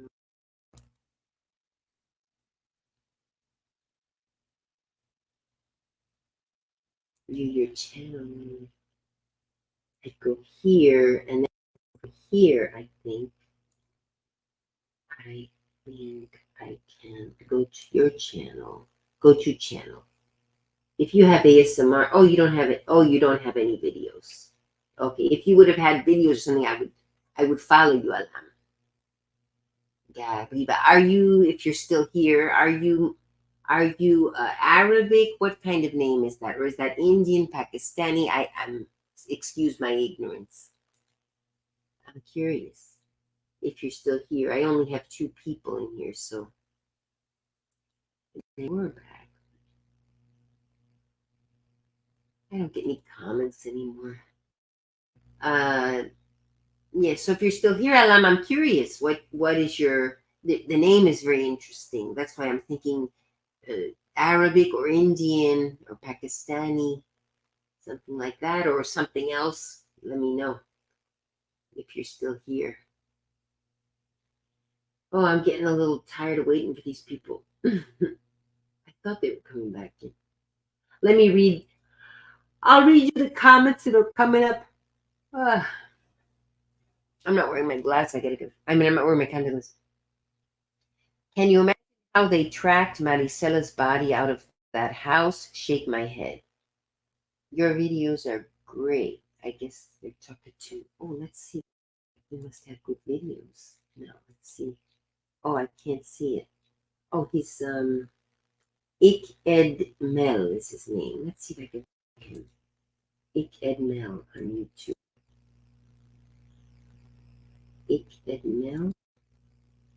How do you spell it? ICK Ed Mel. I wonder if it matters. Ik Ed Mel. YouTube. Let's see. Ik Ed Mel. Oh, okay. Oh, he covers true crime.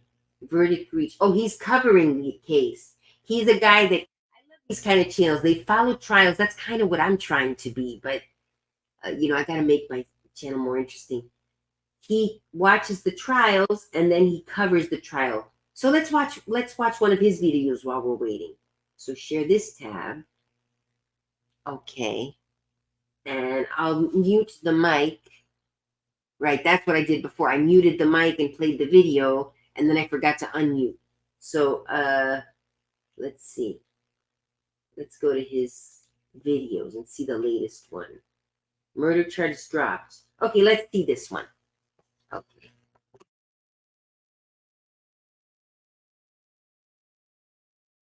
Even when you're in a hurry, there's still time for personalized gifts. PersonalizationMall.com will help you. Yes, Your Honor. I wanted to offer states 336 and 337 for all purposes, the dismissals for Charles Beltran and Nina Morano for the murder cases. They're both signed by the court, file stamped, and certified copies. What is up, it's Mel, and we've been covering this trial, Maricela Botelho, Lisa Dykes, and it's a pretty crazy story. Now, I wanted to give you some new information. Monday, we're returning back with the trial. Friday, Charles Beltran testified. It was pretty explosive and damning. And at the end of that trial, we had heard, they panned the cameras away, that they filed a motion to dismiss murder charges for Charles, which is not surprising, Charles, and Nina. And wondering why. So Charles is still going to get the tampering with a corpse, I guess. He already pled guilty, apparently. Nina, I'm wondering if she told a similar story to Charles. Will she testify? I don't know. It says here, supposedly from what we understand and heard today, that was Friday, prosecutors finished. After Chuck testified, they removed the jury. Literally immediately, prosecutors asked to approach the bench. Lisa Baston, which is one of Lisa's attorney, and Harris, which is the other attorney for Lisa, are in a huddle. Lisa finally fell apart. Didn't cry, but you could tell completely defeated. Hands on her face, head down. Prosecutors hand the judge 2 documents and ask for the judge to formally remove murder from Charles Beltran and Nina Morano. Ask defense if they want to object. Defense replies, Your Honor, we have enough evidence that Mr. Beltran and Morano did not murder Maricela Botelho and are satisfied with the charge of tampering with a corpse. Our client Dykes will testify Monday to attest to that. So Monday, I don't know if it's going to happen. I don't know if she's going to change. This is just what I'm hearing. I'll dub it as a rumor, but so far the information that I've gotten has been on point. Our client, Ms. Dykes, will testify Monday to attest to that. Lisa is going to change her plea to guilty. Lisa is going to make the murder.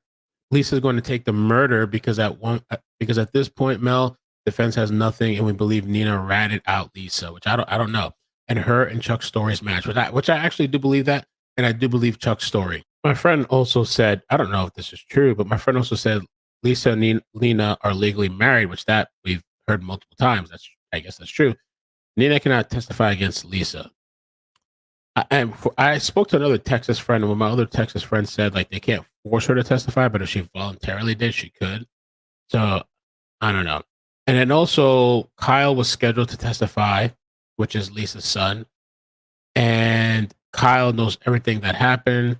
He and Valerie moved Lisa and Nina from that house after Lisa allegedly killed Maricela. And Lisa has a very strong attachment to her son Kyle. And if you remember at some point during the trial yesterday, or sorry, Friday, I don't remember the timestamp, Charles had called them junkies. That he literally had to like tie things down or whatever around his house. And I've heard that allegedly that's true about the kids. They have problems. Anyway, I will see you guys Monday morning, 10:30 a.m. Eastern. Go ahead of time and go to the live and hit notify me so you definitely get the notification. It's going to be interesting to see what happens Monday morning. And also, I guess that potentially might not be a trial for Nina or Chuck. I don't know how the family feels about that. They still have to serve time for the other charges, at least. I really wonder what the situation is with Nina. I think Nina's story probably aligned with Chuck's story. And so Lisa is going to be facing the brunt, probably, if she's found guilty. Tell me down below if you think she's going to be found guilty. Tell me down below what you think about the story. And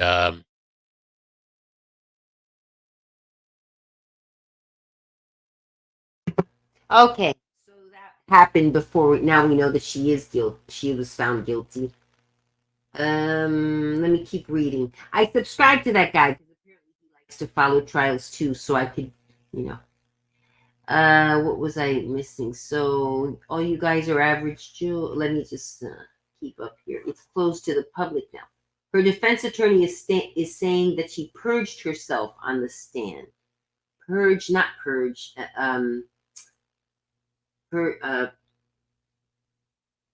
Committed, not purged. She perjury. Yeah, purged herself, but she meant she committed perjury. Purging yourself is something else. Committed, perjured. Oh, okay. Purged herself. Let's see. Following now, Ikidme. Yeah, that's the one. That's a tough username. Yeah, somebody's following him. I just followed him too. Or it would take an average Joe to know one. Still nothing. I wonder if she will show any remorse when they are reading her sentencing because she hasn't shown any yet. Oh my God, you got a C and D from Lisa and Nina. I don't know what he's talking about.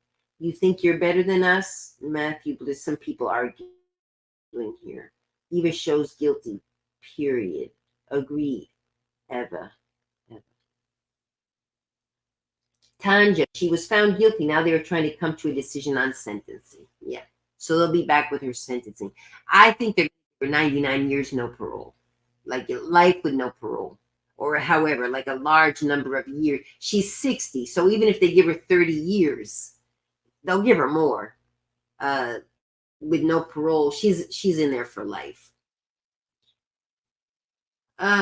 Which, you know what? If you're 60 and you didn't, I mean, it depends how well you do in life. But I'm thinking, if I was 60, I mean, jail can't be fun, though. Prison can't be fun. I better not even toy with that. But I'm thinking, you have some people that are homeless. Some of them commit crimes on purpose, so they get sent to jail, so they get, they're obviously not mentally well. But they go to jail, they get a bed to sleep in, they know the rules, even the social rules among the inmates, and they don't stir trouble or some people I imagine might do that. Not the majority, I guess, but imagine being on the street, hungry, homeless, no shower, no place to sleep. I mean, maybe jail's better if you have no other way out, But I'm not saying you should, but I guess some people get tired and drop out of society.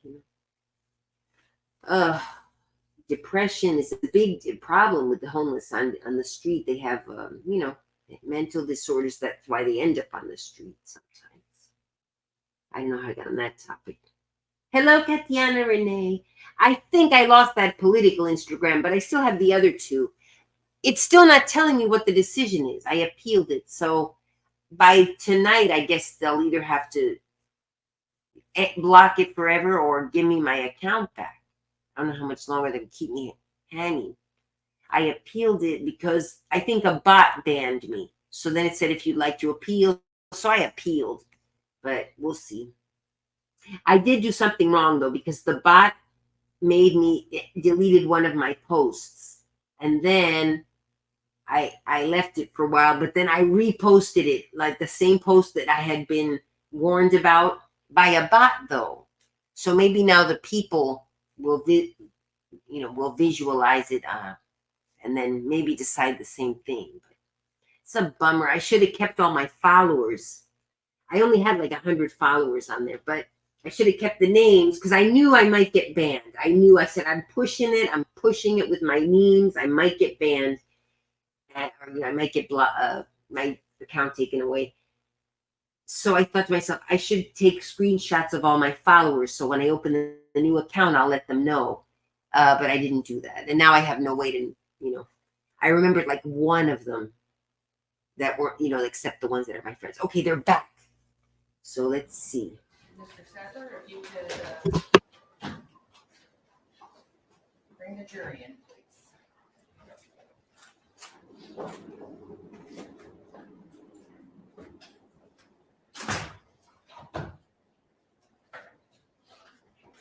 Oh, they're giving her sentencing. She was found guilty of the murder, and now this is the sentencing the jury has decided. I think it's going to be life without parole.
All right.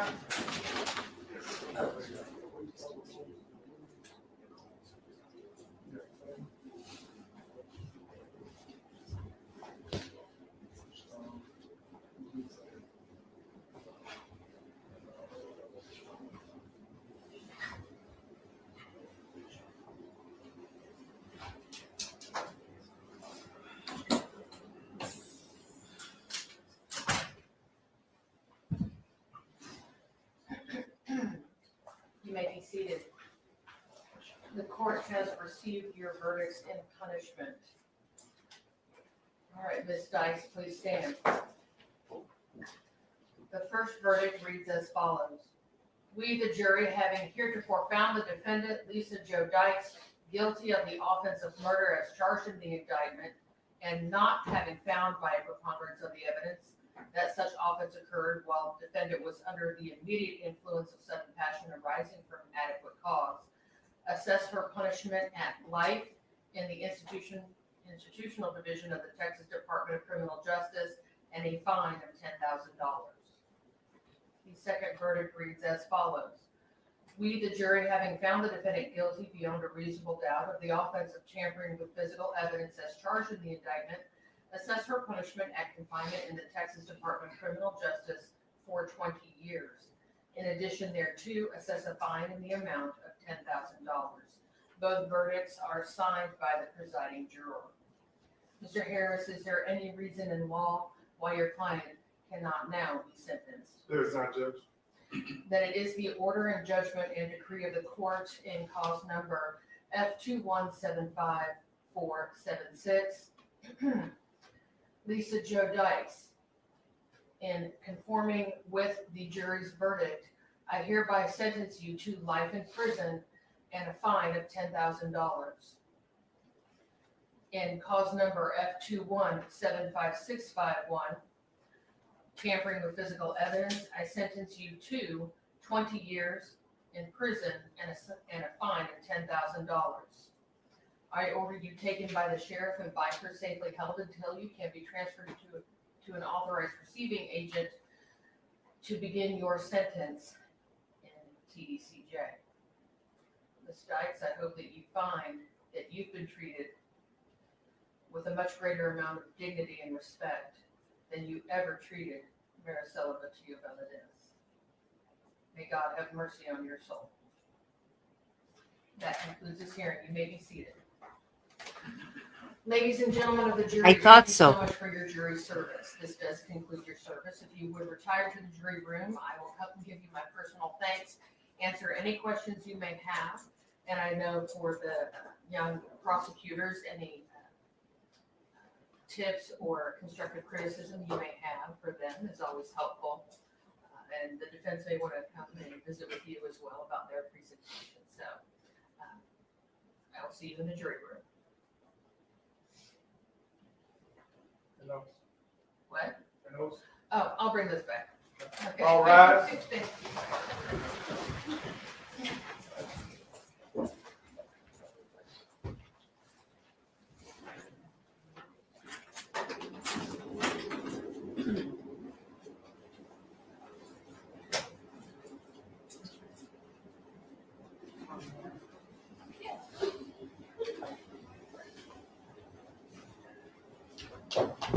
Well, that's it. Yep. That's what I thought.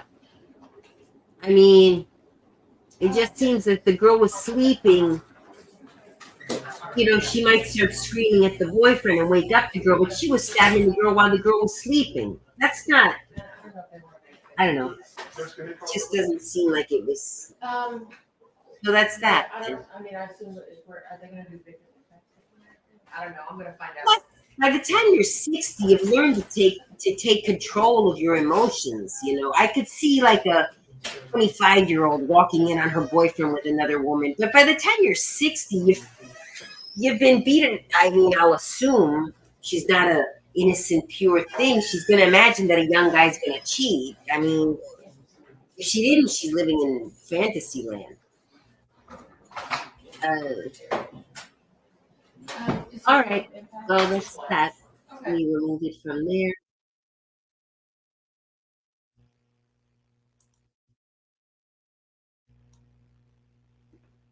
Not one tear. She knew she was guilty. Rotten prison. Okay.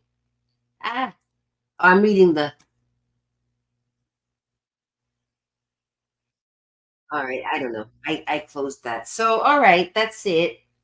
Just like Nancy Brophy. Yeah, Nancy Brophy. I remember the name. Did she have a young boyfriend? Let me Google that because I don't remember the case. I remember the name. Nancy Brophy. Murder of Daniel Brophy. 50 American chef and culinary instructor was found murdered. His wife Nancy. Okay, but they were about the same age though. Second-degree murder. She was sentenced. Oh, this is Wikipedia. I'm not crazy about Wikipedia. Life in prison.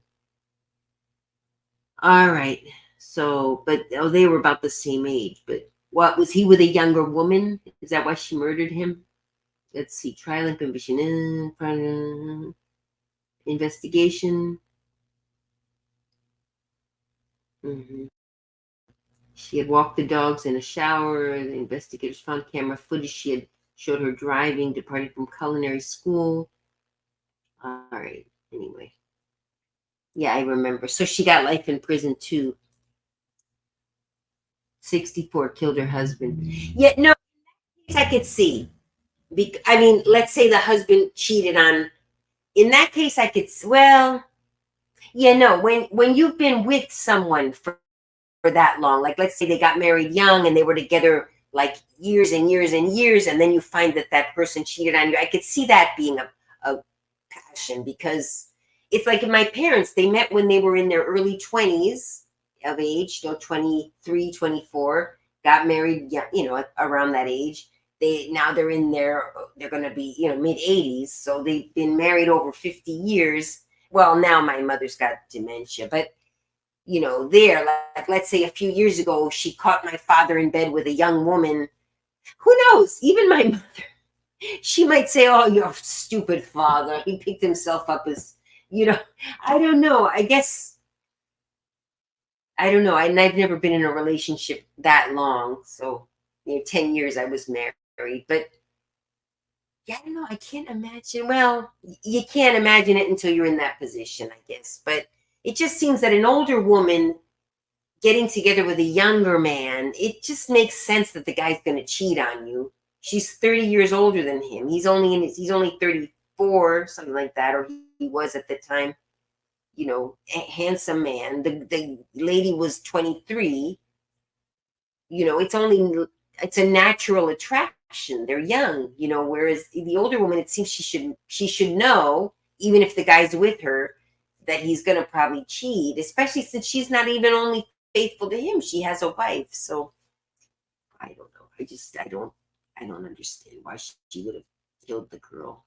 If the guy's living off her, that's what I think was happening. The 30-something was living off of her because she had her house or whatever. She should have said, look, if you want to date other women, then get out. Maybe that I could see. But killing the girl, if it's the guy who's cheating, I just hate when that happens. I hate when they kill the girl when it's the guy's the one who's wrong and shouldn't kill either of them. But same thing with the Caitlin Armstrong case. The guy was the one cheating. So if you're going to kill someone, I'm not saying you should kill anyone, but if you're going to kill someone, kill the one who's cheating. Don't kill the girl, or vice versa. If it's the girl who's cheating, don't kill the guy. But don't kill anyone. Don't kill anyone. I know it's hard if you get cheated on, but don't kill anyone. In hindsight, when you're in jail, in prison for the rest of your life, you'll say, I wish I would have just let him go with the young girl, and at least I would be free. Just think about the consequences. Okay, so Nancy Brophy, 64, killed her husband, murdered him for life insurance. Okay. Oh, okay, I remember that. Yeah. Watch the testimony. She is the ultimate narcissist. Oh, okay. I might watch that. So I think I saw like a clip or two. Yeah, now I remember. It was for the insurance. Yeah, that's a big one. Spouses will kill the other spouse for insurance. But insurance knows that. Insurance is gonna investigate thoroughly. They don't want to give up the money. So they'll do what they can to prove that, it was murder or something. Anyway, I'm getting sleepy. I got up so early. I ran that errand that took me so long. It was only supposed to take about an hour, but the person we were meeting was 2 hours late, and we didn't want to miss her. We had to pick up toys because on Saturday I'm doing a benefit for children in the neighborhood, in a certain neighborhood of town. And we're going to give them each a present. It's about 100 children. Because some of them don't even get presents for Christmas. So we tell them, okay, Santa came early. He's giving you these presents because he can't make it to your house that day. Some of them are like preschool, So yeah, Santa has too many places to visit. So he's decided to just leave the presents here, and we'll give him, something like that. Because yes, some kids don't get presents, or they, it's just, or they're in foster care. So they, I'm sure the foster homes, have Christmas. But if they're like in a shelter, maybe the shelters have, I don't know. I don't know much about shelters. I've heard of them. I've never volunteered at a shelter. Maybe that's something I should do, volunteer at a shelter. So I understand. But I've seen some nice shelters. And those must be nice, battered women's shelter. I donated once a bunch of stuff to a battered women's shelter, and it looks nice. The one that I went to, I'm sure they're not all nice, but and my godson was in a shelter with his mother, and it was a nice shelter. He, great. No shelter is, but he liked it there because he was with his mom, and they had jujitsu classes for the kids, and it was all free, but it didn't work out. So they're not there anymore. But yeah, it's supposedly they're in the shelter to get back on their feet, but the mother didn't have luck. Yeah, didn't have. I don't want to give too much information. She didn't get back on her feet, and she's no longer in the shelter because after a while, if you don't do what you're supposed to, they don't let you stay anymore. So, but yeah. Anyway, all right. I talk too much. Anything else? 3 people. Okay, thank you. Yeah, thank you, Katya. I don't know if you followed that page. It's a very shocking page, So I don't. If you do, even when I put the new one up, be prepared because maybe you like me now. But if you see my Instagram, you might decide, oh my gosh, I didn't know she was like that. Because I push it the limit as far as I can without going overboard into something that's illegal. I don't threaten anyone.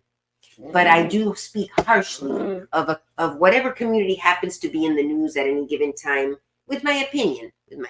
That's what it is after all. It's with some facts, but I feel that sometimes you have to be blunt with people, and it hurts them, and they might call you names and things that aren't true, but somebody has to tell them how it is, So, all right. Anyway, I think I lost that page, so I'll let you know when I open the new one.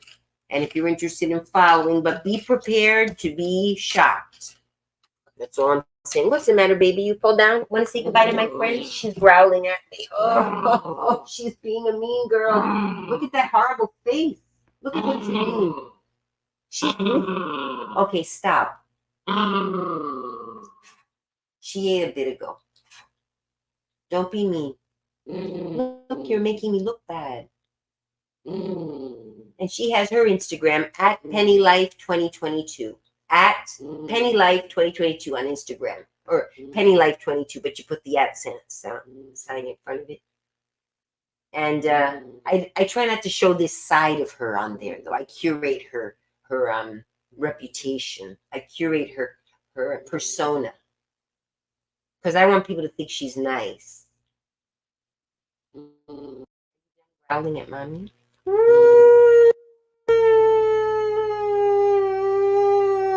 Let's see if I can get her to howl. Oh. Oh. No, she's not having it today. Sometimes I put wolves on YouTube. All right, go on. Go, calm down. There's no way to calm her down. She just. That's why, people will think that I mistreat her. I promise you that I don't. She's just crazy. I'm not that scared of her because she's only 6 pounds, but she calms down, but it usually starts up after she eats. And now I'm giving her another medicine that the doctors gave me. And I did start training, but the guy's on vacation now for Christmas. So, okay. All right, guys. Bye. Everybody's leaving, so I'm going to leave too. I have 2 viewers now. I had 3. I have one on Twitch and one on YouTube. All right. So I'll try to find another interesting trial that we can cover. And maybe I'll start a channel that follows trials. And I just give the wrap up, at the end of the day. Because some people are working, they can't watch the trial. And well, I hope to be working too. But all right.